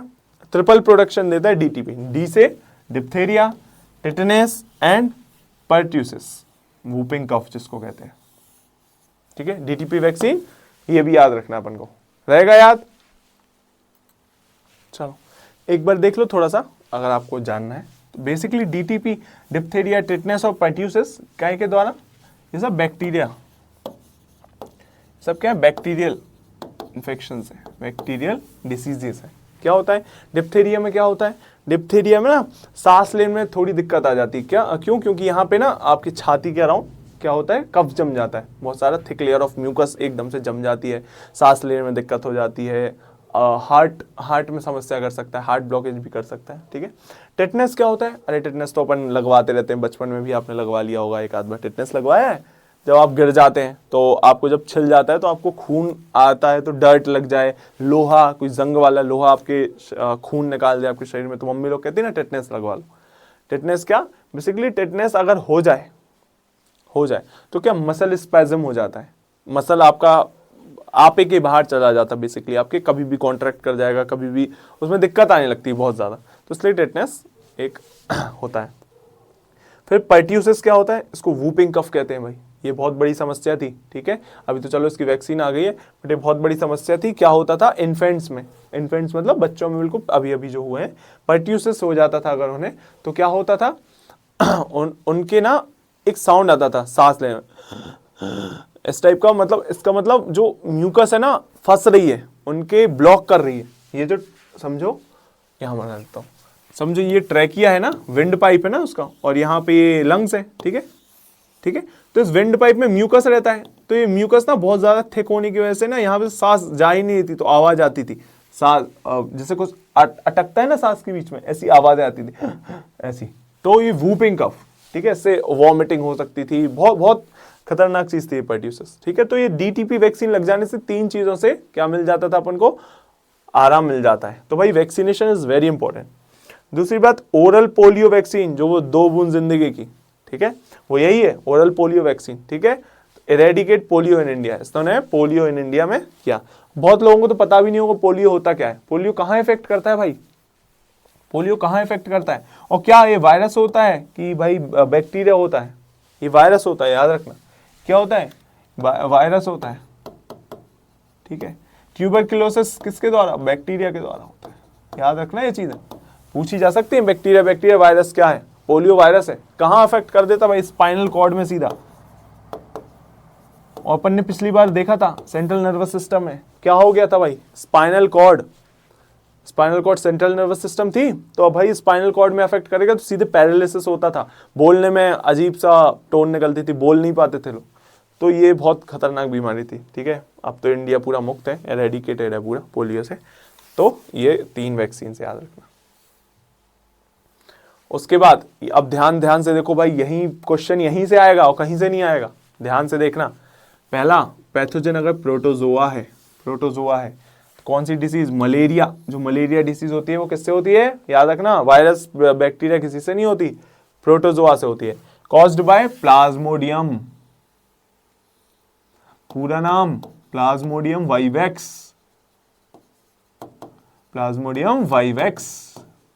ठीक है। वेक्टर मतलब वेक्टर क्या होता है, जो उसको कैरी करता है, ठीक है। मतलब समझो एक तरह से कि भाई वहां पर कोई बॉटल रखी हुई थी और एक बंदा मुझे वो देने आता है बॉटल और मुझे दे देता है, ठीक है। तो वो बंदा कौन हुआ, वो जो लड़का है जिसने वो बॉटल वहां से मुझे यहां तक दी, वो कौन हुआ, वो वेक्टर हुआ, समझ रहे हो। तो जो यहां पे वेक्टर है, जो इसको प्लाज्मोडियम वाइवेक्स को ह्यूमंस तक पहुंचाएगा, वो कौन है, फीमेल एनोफिलीज मॉस्किटो, याद रखना, कौन है, फीमेल एनोफिलीज मॉस्किटो। मर्द नहीं करता है, औरत करती है, ठीक है। मतलब ऐसे नहीं बोल रहा हूं औरत, बट हाँ फीमेल एनोफिलीज मॉस्किटो, ठीक है। चलो, और क्या, स्लीपिंग सिकनेस भाई, स्लीपिंग सिकनेस अफ्रीका साइड बहुत ज्यादा फैल गई थी स्लीपिंग सिकनेस, प्रोटोजोआ करता है इसको, कॉज्ड बाय ट्रिपैनोसोमा, याद रखना कौन सा प्रोटोजोआ है भाई, ट्रिपैनोसोमा है, याद रखना कौन सा है, ट्रिपैनोसोमा। वेक्टर कौन सा है, सीसी फ्लाई, इसको क्या कहते हैं, टी साइलेंट रहता है, सी, ये टी साइलेंट, ये टी साइलेंट, सीसी फ्लाई, ठीक है। टिसी फ्लाई नहीं कह देना, सीसी फ्लाई होता है, ठीक है। और कालाजार भाई, ये सब बीमारियां याद करना ही पड़ेंगी आपको, ठीक है। प्रोटोजोआ से होती है, कॉज्ड बाय लीशमानिया, ठीक है, इसको लीशमानियासिस भी कह देते हैं, एक लीशमानियासिस भी क्रेजी बीमारी है, कॉज्ड बाय लीशमानिया। वेक्टर कौन है इसका, सैंड फ्लाई, याद रखना। क्या 3 चीजें पढ़ ली, plasmodium vivax, vector, female anopheles, trypanosoma caused by protozoa, sorry ये sleeping sickness is called by caused by trypanosoma whose vector is सीसी फ्लाई, ठीक है। Now kala azar is caused by leishmania whose vector is sand fly, याद रहेगा इतना 3, okay. अब देखते हैं ट्यूबरक्लोसिस, ये पीछे भी देख लिया था भाई अपन ने, वैक्सीन इसकी पढ़ ली है, बैक्टीरिया से होती है, वैक्सीन इसकी पढ़ ली है। अब देखते हैं होता कौन से नाम के बैक्टीरिया से, तो माइकोबैक्टीरियम ट्यूबरक्लोसिस, इसका नाम में ही ट्यूबरक्लोसिस है, माइकोबैक्टीरियम ट्यूबरक्लोसिस, अफेक्ट लंग्स, सबको पता है भाई, इससे बहुत ज़्यादा खांसी वासी आती थी, ठीक है। उसके बाद टाइफाइड। टाइफाइड किसके द्वारा होता है? बैक्टीरिया के द्वारा, caused by salmonella typhi. Salmonella typhi water borne होती है ये डिसीज। वाटर बॉर्न मतलब भाई पानी में, पानी के थ्रू, पानी से आती जाती है ये सब, साल्मोनेला टाइफी। याद रखना पड़ेगा। देखो इसमें कुछ अब कॉन्सेप्ट का तो है नहीं, अब इसमें क्या कॉन्सेप्ट पढ़ाऊंगा कि माइकोबैक्टीरियम ट्यूबरक्लोसिस से क्यों हो रहा है। अब होता है यार, वही बैक्टीरिया करता है, ठीक है। तो इसको तो याद करना ही पड़ेगा आपको, ये सारे नाम आपको याद करने पड़ेंगे। साल्मोनेला टाइफी वाटर बॉर्न होती है ये डिसीज, ठीक है। फिर टिटेनस, ये भी बता दिया बैक्टीरिया से होता है पिछली में, उसकी वो भी वैक्सीन भी बता दी। Caused by clostridium tetani. Clostridium tetani affects nervous system, nervous system को अफेक्ट कर देता है, ठीक है। आया इतना समझ में? चलो फिर डेंगू। डेंगू किससे होता है? वायरस से होता है। What is its vector? Aedes aegypti mosquito. Aedes aegypti mosquito, याद रखना भाई। मलेरिया किससे हो रहा था? एनोफिलीज मॉस्किटो से, जो कि फीमेल था। ये डेंगू किससे होता है? कौन से मॉस्किटो से? एडीज मॉस्किटो से। इजिप्टी याद रखो नहीं रखो, एडीज जरूर याद रखना, एडीज मॉस्किटो से, ठीक है। अब ये क्यूलेक्स मॉस्किटो भी आएगा, ये है क्यूलेक्स मॉस्किटो, ठीक है। तीन ही टाइप के पढ़ना है अपन को मॉस्किटो से। एनोफिलिस फीमेल से मलेरिया, एडीज से डेंगू, क्यूलेक्स से एलिफेंटियासिस। अभी अपन देखेंगे। चलो, एड्स भाई वायरस से होता है, कॉज्ड बाय HIV वायरस, ये भी देख लिया था। अटैक किसको करता है? CD4 प्लस टी सेल्स को। CD4 को भी करता है और टी सेल्स को भी करता है। CD4 आपको मतलब समझने का कोई टेंशन नहीं है, CD4 समझ लो, CD4 टी सेल्स को, टी सेल्स आपको पता ही है, हेल्पर टी सेल्स को अटैक करता है। फिर रेबीज, वो जो कुत्तों के काटने से हो जाता है वायरस। हाइड्रोफोबिया आ जाता है भाई इसमें, फियर ऑफ वाटर, पानी देख के डरते हैं लोग, उछलने लगते हैं कि अरे पानी पानी पानी। सोचो ऐसी बीमारी अगर रेबीज हो गई, इसलिए भाई किसी को कुत्ता काटे, थोड़ा सा भी काट ले, थोड़ा सा भी, लिटरली थोड़ा सा भी, शांति से डॉक्टर के पास जाओ, रेबीज लगवा लो। बिल्कुल होशियारी मानने की जरूरत नहीं, अरे थोड़ा ही सा तो हुआ है भाई, वायरस थोड़े से में ही एंटर कर जाता है। बिल्कुल उसमें नासमझी मत करना, बहुत गंदा हो जाता है रेबीज, ठीक है। मर सकते हैं उसमें, लिटरली, मैं I am not even kidding. Affect कर देता है नर्वस सिस्टम को, हाइड्रोफोबिया हो जाता है। सोचो आप पानी पी नहीं पाओगे, पानी से डरोगे आप, पानी कोई आपको पिलाएगा तो ऐसे कांपोगे, आप डरोगे, ठीक है। तो भाई ये सब बीमारी तुरंत ट्रीट करने के, आपको कुछ भी लगे, देखो पढ़ाई किस लिए, पढ़ा किस लिए रहे आपको? क्योंकि आप अवेयर रहें, आपको कुछ भी चीज़ हो, कुछ भी चीज़ के थ्रू आपको पता चले। जैसे अभी मैंने बताया भाई, सर्दियों में आपको सर्दी हुई, बुखार हुआ, तो भाई एकदम से एंटीबायोटिक नहीं खा लेनी, शरीर को लड़ने देना है। एंटीबायोटिक वैसे भी नहीं खानी है, क्योंकि भाई वायरल है, इन्फेक्शन है ये सब, ठीक है, वो बैक्टीरिया को मारेगा। तो कुछ चीज़ें समझो, ठीक है। कुछ ये सब पढ़ाई आप लोग के लिए, अवेयरनेस के लिए, कि आप लोग जाने समझें, इस चीज़ को लाइफ में फॉलो करें, दूसरों तक पहुंचाएं। ये सब ज्ञान है भाई, दूसरों तक बांटो, जितना बांटोगे उतना बढ़ता है। ऐसे ये चीज़ पता चल गई भाई, रेबीज में थोड़ा सा ना, कुत्ता थोड़ा सा भी काट लेना, बच्चा हो बड़ा हो, मतलब वो कुत्ता छोटा हो पिल्ला हो कुछ भी हो, भाई शांति से जाओ, रेबीज लगवा लो, रेबीज का अब वो लगवा लो इंजेक्शन, ठीक है। चलो, फंगस एथलीट्स फुट कहते हैं। एथलीट्स फुट में किसके कारण होती है? फंगस के कारण, caused by tinea pedis. Tinea pedis. आ रही इतनी बात समझ में अभी तक? आया? ठीक है, आगे देखो भाई, हेलमिंथ। एथलीट्स फुट आपको समझ में आ गया ना? समझो, कैसे समझाऊं?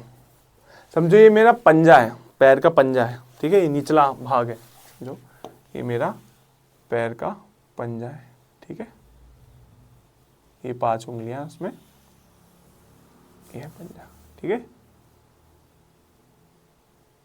ठीक है, ये निचला, मेरा निचला भाग है, ठीक है, ऐसा भाग। यहां पर आपने देखा होगा, गीला गीला हो जाने से, कभी कभी गीले में ज्यादा रह लो तो यहाँ ऐसा फट जाता है, यहाँ पे डैमेज हो जाता है, फट सी जाती है, स्किन पूरी निकल जाती है, रहता है, ठीक है। आपने देखा होगा, शायद किसी को हुआ होगा, मम्मी लोगों को जनरली कभी पानी आनी में ज्यादा रहती है तो हो जाता है, ठीक है। तो एथलीट्स फुट क्यों कह रहे हैं? क्योंकि एथलीट्स भाई पूरे टाइम जूते पहने रहते हैं, मोजे पहने रहते हैं, तो पसीने के कारण ना यहाँ पे ऐसे रैशेस हो जाते हैं, यहाँ पे रैशेस हो जाते हैं, ठीक है। तो ये होता है एथलीट्स फुट, ठीक है। एलिफेंटियासिस, एलिफेंटियासिस अगर मेरे पास इमेज होगी, इमेज है क्या मेरे पास? अभी नहीं इमेज, पर समझो ये किसी का, ये कोई इंसान है, ठीक है, समझो ये किसी का नॉर्मल लेग है, ये आपका नॉर्मल लेग है, किसी भी इंसान का नॉर्मल एक पाँव है, ठीक है। एलिफेंटियासिस में, और ये समझो ये दूसरा पाँव है, ठीक है, ये दूसरा पाँव। एलिफेंटियसिस में क्या होता है, एक आध पाँव तो चलो बढ़िया रहेगा, ठीक है, दूसरा पाँव हो जाएगा ऐसा, हाथी पाँव कहते हैं इसी को, हाथी पाँव। इतना बड़ा हो जाता है पैर, इतना बड़ा, लिटरली इतना बड़ा, और यहां तक आपके थाइस से लेकर पूरा नीचे तक का हिस्सा पूरा बिल्कुल इतना बड़ा हो जाता है, इतना मोटा एलिफेंटियसिस। क्यों हो जाता है, एक पैरासाइट होता है, ठीक है, वुकेरेरिया बेनक्रॉफ्टी। समझो आपकी लिम्फेटिक सिस्टम में यहाँ पर वो वुकेरेरिया फंस जाता है, यहाँ पे फंस जाता है, तो क्या है, नीचे नीचे नीचे पूरा लिम्फेटिक सिस्टम नीचे नीचे इकट्ठा हो जाता है, इकट्ठा होकर इतना स्वेल करवा देता है, सब कुछ इकट्ठा होते रहता है आपके पैर के नीचे, ठीक है, तो इकट्ठा होता रहता है, किसकी वजह से, कॉज्ड बाय वुकेरेरिया बेनक्रॉफ्टी।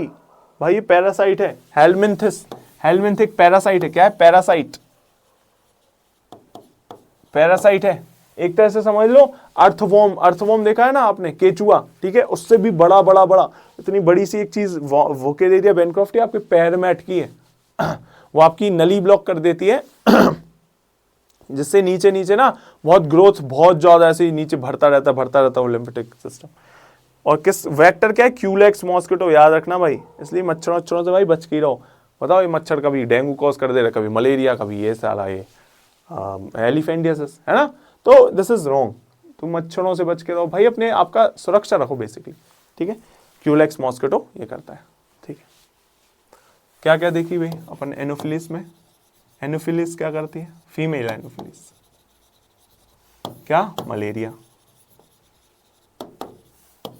ठीक है, ये देखा। क्यूलेक्स क्या करता है, एलिफेंटियसिस करता नहीं, ये सब लोग कॉज नहीं कर रहे हैं, ये लोग क्या है, एलिफेंटियसिस, ठीक है, ये लोग क्या है, वेक्टर्स हैं, ये लोग क्या है, कॉजेटिव एजेंट नहीं है, वेक्टर है, ये ला रहे हैं वहां से आपकी बॉडी तक, ये वहां से यहां तक, ठीक है, याद रखना ये चीज। ये मलेरिया करवाता कौन है, प्लाज्मोडियम, प्लाज्मोडियम वाइवेक्स, याद रखना, ठीक है। ये कौन करवा रहा है भाई, आपका हेलमिंथ, कौन सा हेलमिंथ, वुकेरेरिया,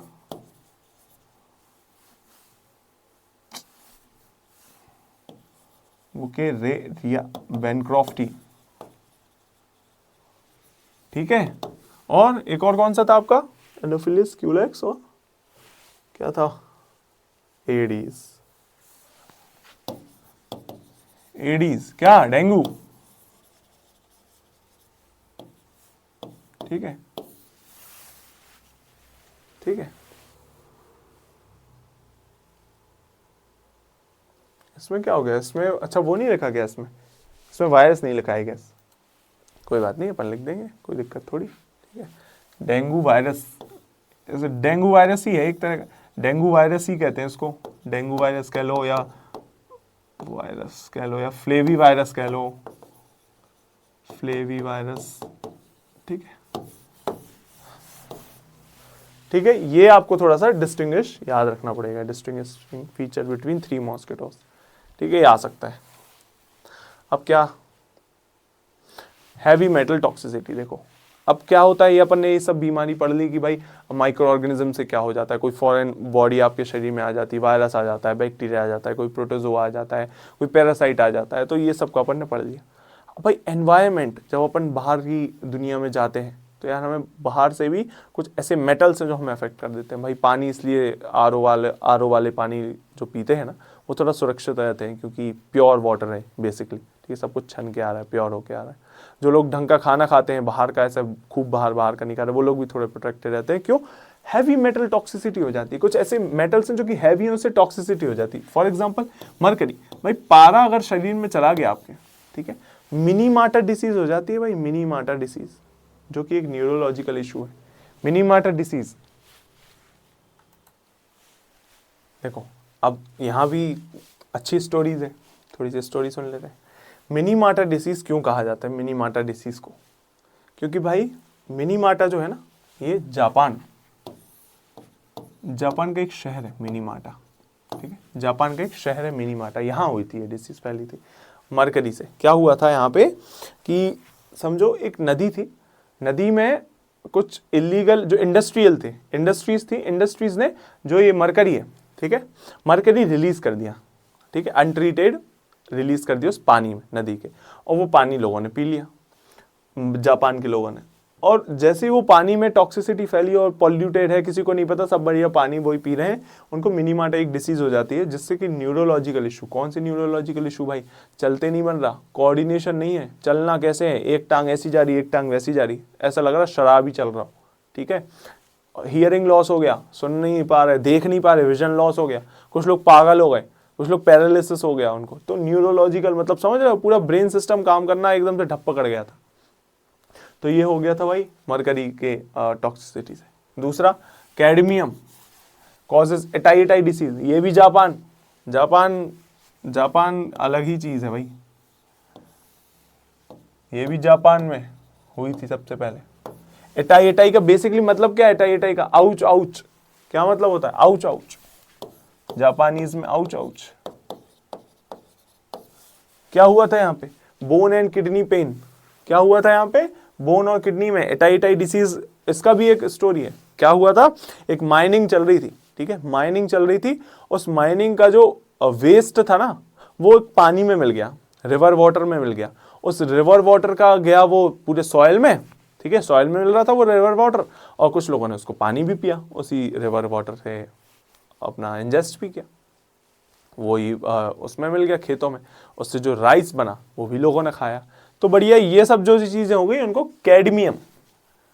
कैडमियम की टॉक्सिसिटी हो गई, उससे bone and kidney pain. Ouch ouch क्यों कह रहे हैं? कि भाई उनकी बोन इतनी सॉफ्ट हो गई थी, इतनी सॉफ्ट, लाइक थोड़ी सी भी ऐसी मारो तो बोन टक टूट जाती थी, इसलिए आउच आउच डिसीज है कि भाई बोन में दर्द होने लगता था, किडनीज में पेन हो जाता था, बहुत खतरनाक बीमारी ये सब जापान में हो गई थी, ठीक है।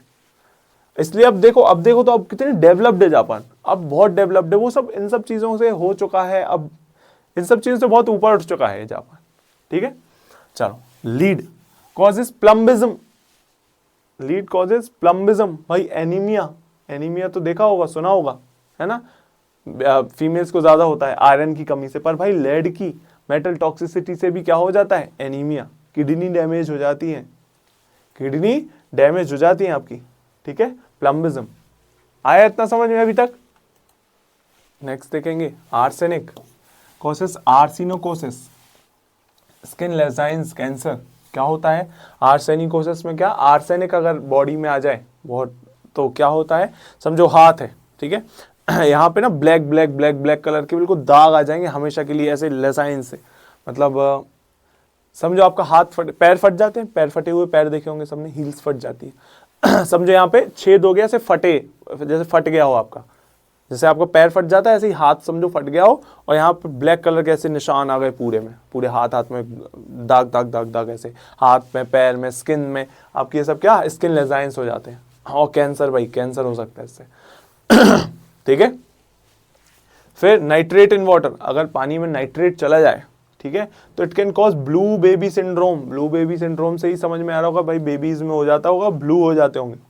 सोचो, बेबीज की स्किन, नेल्स, आईज, लिप्स, सब क्या है, ब्लू कलर के हो जाते हैं। सोचो, ब्लू बेबी सिंड्रोम में नाइट्रेट अगर पानी में ज्यादा मिल जाए तो क्या ब्लू बेबी सिंड्रोम हो जाता है भाई, नीले कलर के बच्चे दिखने लगते हैं। सोचो, बिल्कुल ऐसे नीले नहीं कि एलियन जादू जैसे दिख रहे हैं, वैसे नहीं, बट हाँ थोड़ी ब्लूइश कलर आ जाता है उनमें। सोचो, और लोग उसी को भूत भूत कह देते होंगे, अरे भूत आ गया इसमें, देखो ये शैतान का वो है, ठीक है। तो ऐसी ना मनगढ़ंत कहानियां बहुत ज़्यादा बन जाती हैं, लोगों को साइंस पता नहीं होती और किससे क्या हो रहा है, बच्चों को हो गया होगा, उसने बच्चों को मार डालते होंगे कि अरे शैतान का बच्चा, बहुत चला था ये सब नौटंकी, ठीक है।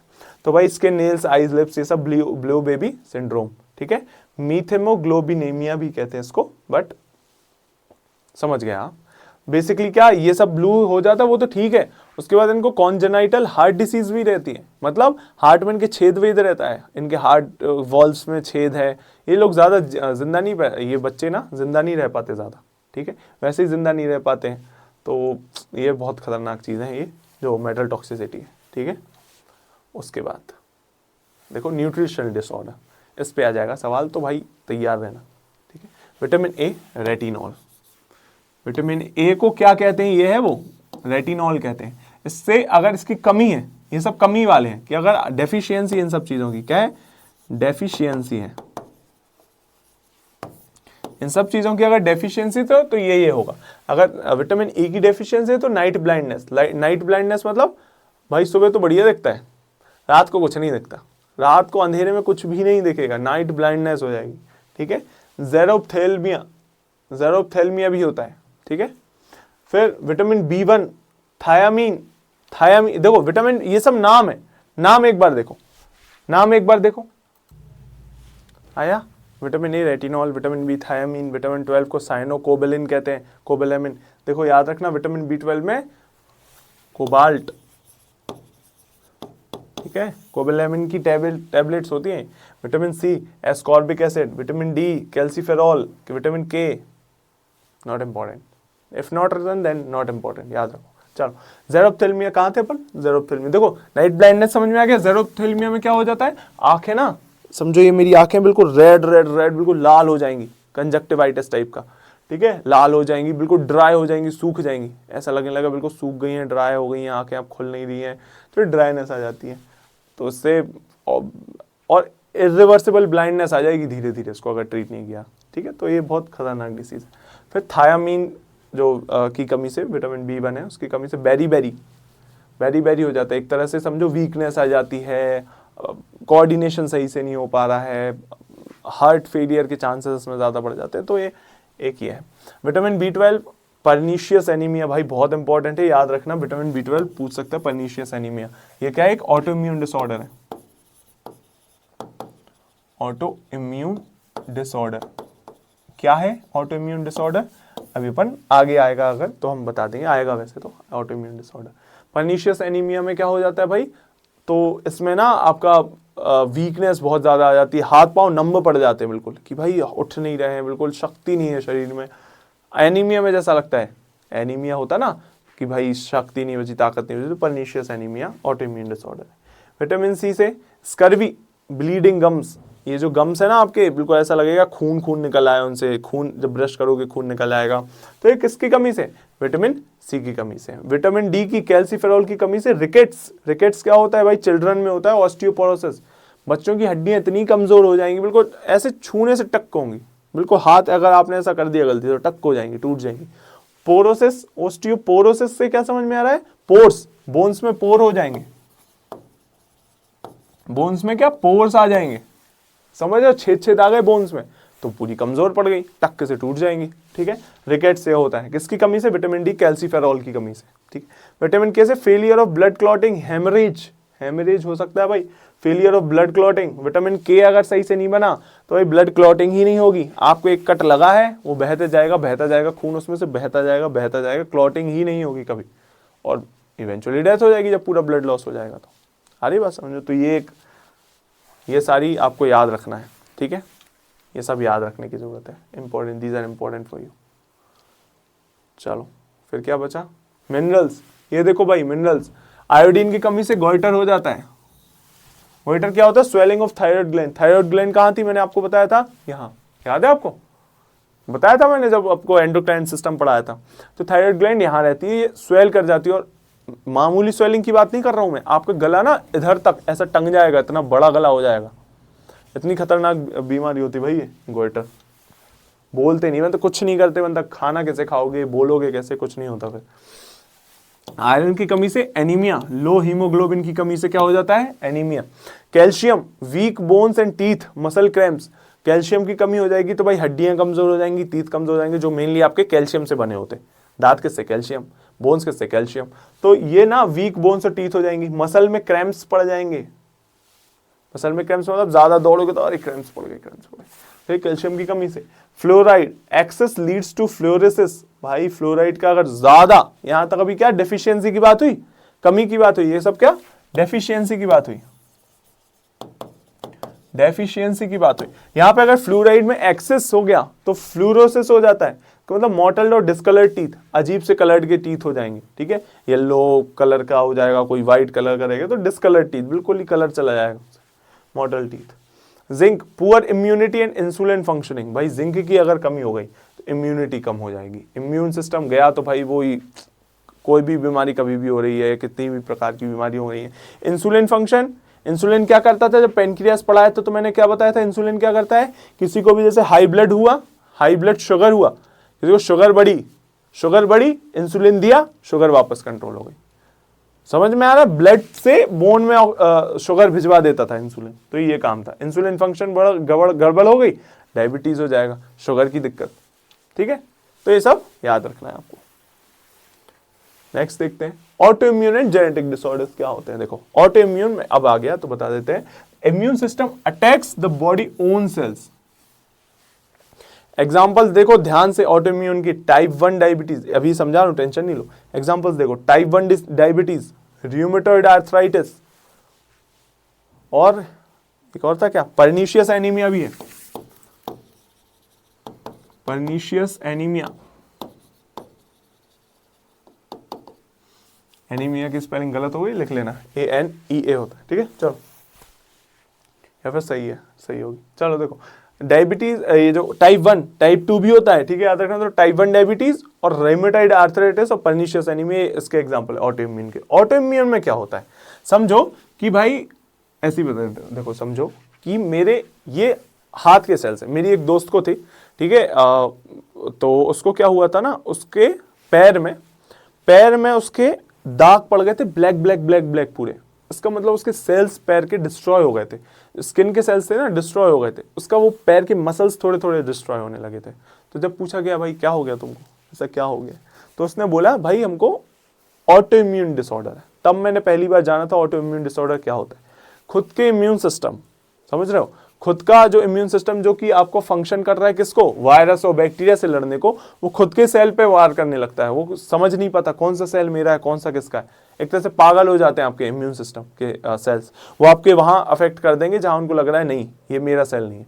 वहां अफेक्ट किया, वहां उनको हार्म किया, हार्म कर देंगे तो आपको ही हार्म होगा भाई। आपके सेल में हार्म हुआ तो आपको हार्म होगा, सीधी बात।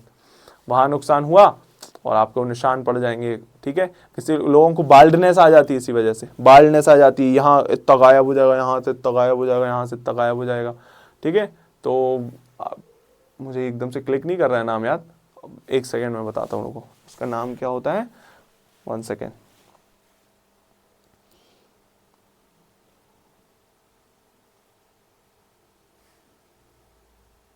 एलोपीशिया, यस एलोपीशिया कहलाता है।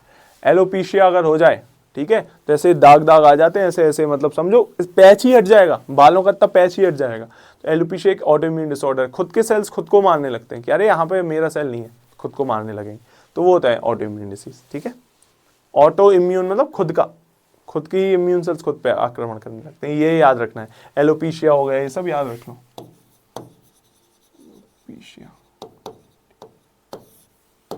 ठीक है, वो भी देखा होगा आपने जो सफेद दाग पड़ जाते हैं, देखा है आपने, सफेद दाग पड़ जाते हैं कुछ लोगों के, आधी बॉडी कुछ पैचेस वाइट आ जाते हैं, कुछ ब्राउन ही रह गई, कुछ वाइट आ गई, कुछ ब्राउन रह गई, देखा होगा आपने शायद।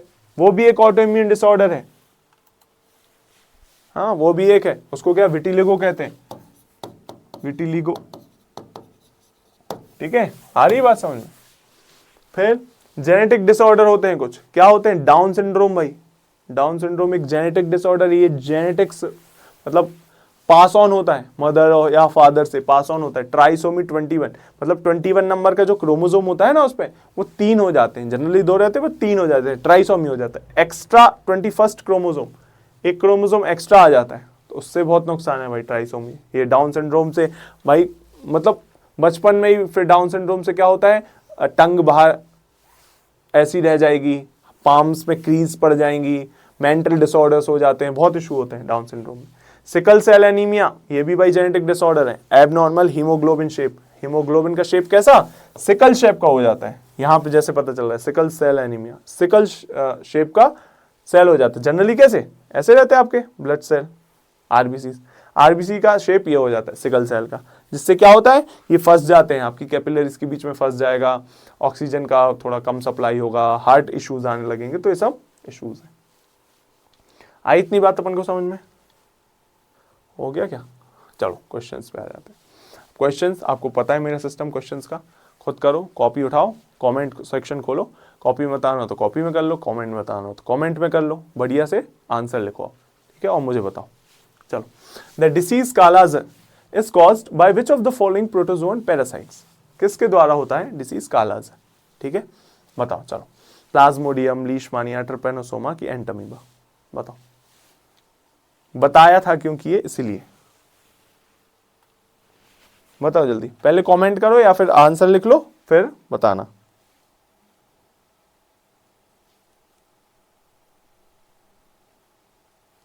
आया? क्या किसके कारण होता है? लीशमानिया। ठीक है, चलो। Which part of the human immune system is responsible for cell mediated? Cell mediate की बात हो रही है, चलो बताओ।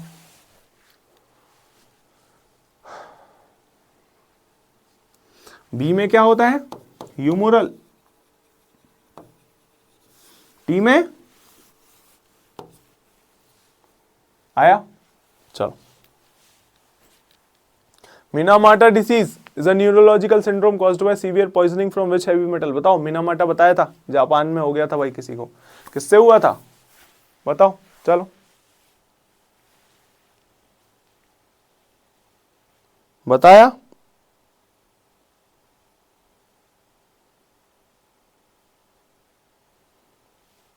चलो, किससे? मरकरी। एमएम से याद रखना। ये बीसीजी वैक्सीन किसको देते हैं भाई? BCG vaccine, come on fast.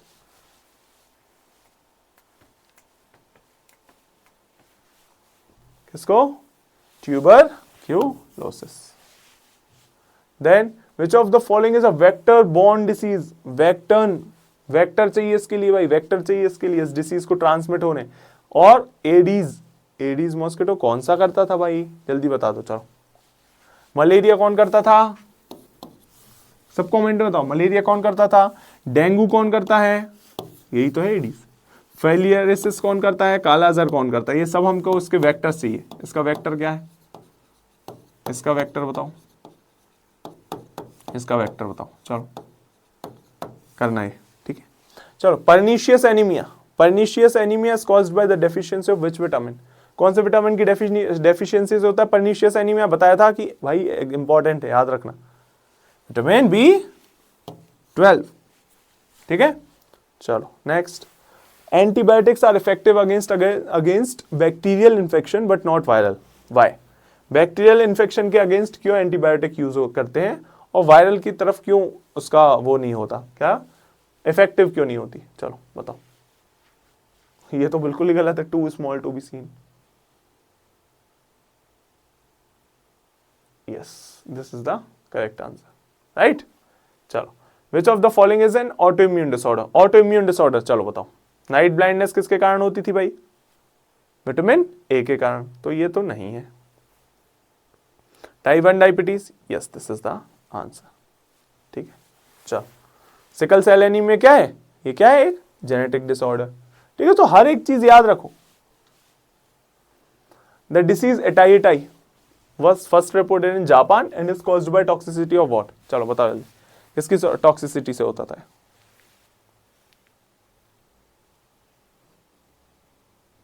बताया? कैडमियम। ठीक है, फ्लोराइड से, फ्लोरियोसिस, एक्सेस से होता था कुछ, नाइट्रेट से भी कुछ होता था। सबका हमें आंसर तो सबका देते चलो, ठीक है। चलो, which antibody is capable of crossing the placenta to provide passes? भाई प्लेसेंटा वाली कौन सी थी? प्लेसेंटा वाली, जो प्लेसेंटा मदर के प्लेसेंटा से बेबी को प्रोटेक्शन दे रही थी, इम्यूनिटी दे रही थी, कौन सी थी भाई? IgG, right. IgA क्या करता था? कोलेस्ट्रम में रहता था, ठीक है। IgG ही क्या है? अबंडेंट है सबसे ज्यादा। चलो, night blindness and xerophthalmia are classic deficiency symptoms of what? चलो बताओ जल्दी। विटामिन ए, रेटिनॉल कहते हैं इसको। चलो, ब्लू बेबी सिंड्रोम, भाई पानी में ज्यादा क्या मिल जाए जिससे ब्लू बेबी सिंड्रोम हो जाता था? आंसर बताओ। क्या फ्लोराइड मिल जाए, नाइट्रेट मिल जाए, मरकरी मिल जाए, लीड मिल जाए? मरकरी का तो हमने देख लिया भाई, मिनामाटा है, तो ये तो नहीं है, ठीक है, तो ये तो नहीं है, ठीक है। फ्लोराइड में फ्लोरियोसिस होता है, नाइट्रेट इज द आंसर, ठीक है। चलो, which of the following diseases is caused bye helminth? Helminth से कौन सी होती है? स्वेलिंग ऑफ लिम्ब, बताओ।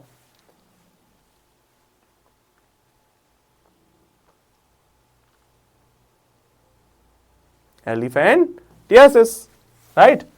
चलो देन द डीटीपी वैक्सीन, बताओ डीटीपी वैक्सीन काय के अगेंस्ट प्रोटेक्शन देती है आपको, बताओ। चलो डेंगू के लिए देती है क्या भाई, डेंगू की वैक्सीन बन गई क्या, बताओ। नो। डायबिटीज ना, डायरिया ना, तो डिप्थेरिया, टेटनस, पर्ट्यूसिस, तीनों का समझा दिया था, राइट। चलो स्कर्वी, स्कर्वी जो bleeding gums and delayed wound healing किसके कारण होती है, चलो स्कर्वी अपन ने देखा था किसके कारण हो रही थी, विटामिन बी कि विटामिन डी कि विटामिन सी कि विटामिन के, विटामिन सी, ठीक है। Which of the following is a water-borne bacterial disease, कौन सी इनमें से water-borne bacterial disease है, बताओ बताओ कौन सी है।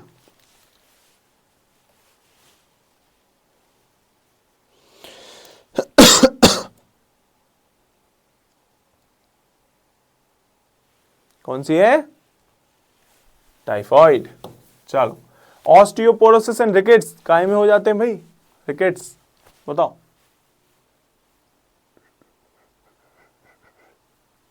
देखो osteoporosis calcium, vitamin D, rickets, ठीक है, B is the answer. Last question of the day, the acrosome of a sperm, ये पिछली क्लास का है। The acrosome of a sperm cell contain what that are vital for the process of fertilization, क्या होता है ऐसा sperm cell में जो वाइटल होता है फर्टिलाइजेशन की प्रोसेस के लिए, एक्रोसोम में क्या होते हैं, एंजाइम्स होते हैं, ठीक है। चलो हो गया अपना लेक्चर फिनिश, आज के लिए इतना ही, ठीक है। बढ़िया से प्रैक्टिस करते रहो भाई, ये वाले चैप्टर बहुत इंपॉर्टेंट है आपको। देखो और बीमारियां हैं उन किससे हो रही हैं किससे नहीं हो रही, वो सब आपको रटना पड़ेगा। थोड़ा सा स्टोरी की फॉर्मेट में जो था मैंने आपको बताने की कोशिश की है, थोड़ा सा अगर उसमें याद रहे तो अच्छी बात है, ठीक है। थोड़ा एम से याद रखना, हाँ मरकरी, मिनी माटा, ठीक है। थोड़ा सा ऐसे ऐसे याद करना पड़ेगा थोड़ी ट्रिक से, ठीक है। बट हाँ हो जाएगा, क्योंकि अगर आपको बेसिक अगर आता है जो कि विटामिन वाली, तो भाई अपन बचपन से पढ़ते आ रहे कि विटामिन सी से स्कर्वी होती है, डी से रिकेट्स, ये सब बचपन से पढ़ते आ रहे, राइट। तो ये तो अपन को पता है। रही बात जो अपने थोड़ी आज वो पढ़ी है metal toxicity, heavy metal toxicity, वो थोड़ी सी मैंने आपको स्टोरी के फॉर्मेट में बता दी, ठीक है। बाकी सब आपको याद रहेंगी, कोई इश्यू नहीं, ठीक है। तो इन बेसिकली इन सबको अच्छे से करो, प्रैक्टिस करो, क्वेश्चन प्रैक्टिस करोगे दिमाग में बस जाएगा कि हाँ अरे हाँ यही तो था, यही तो लिखना था, ठीक है। तो अच्छे से तैयारी करो, मिलते हैं अपन अगले लेक्चर में। जय हिंद।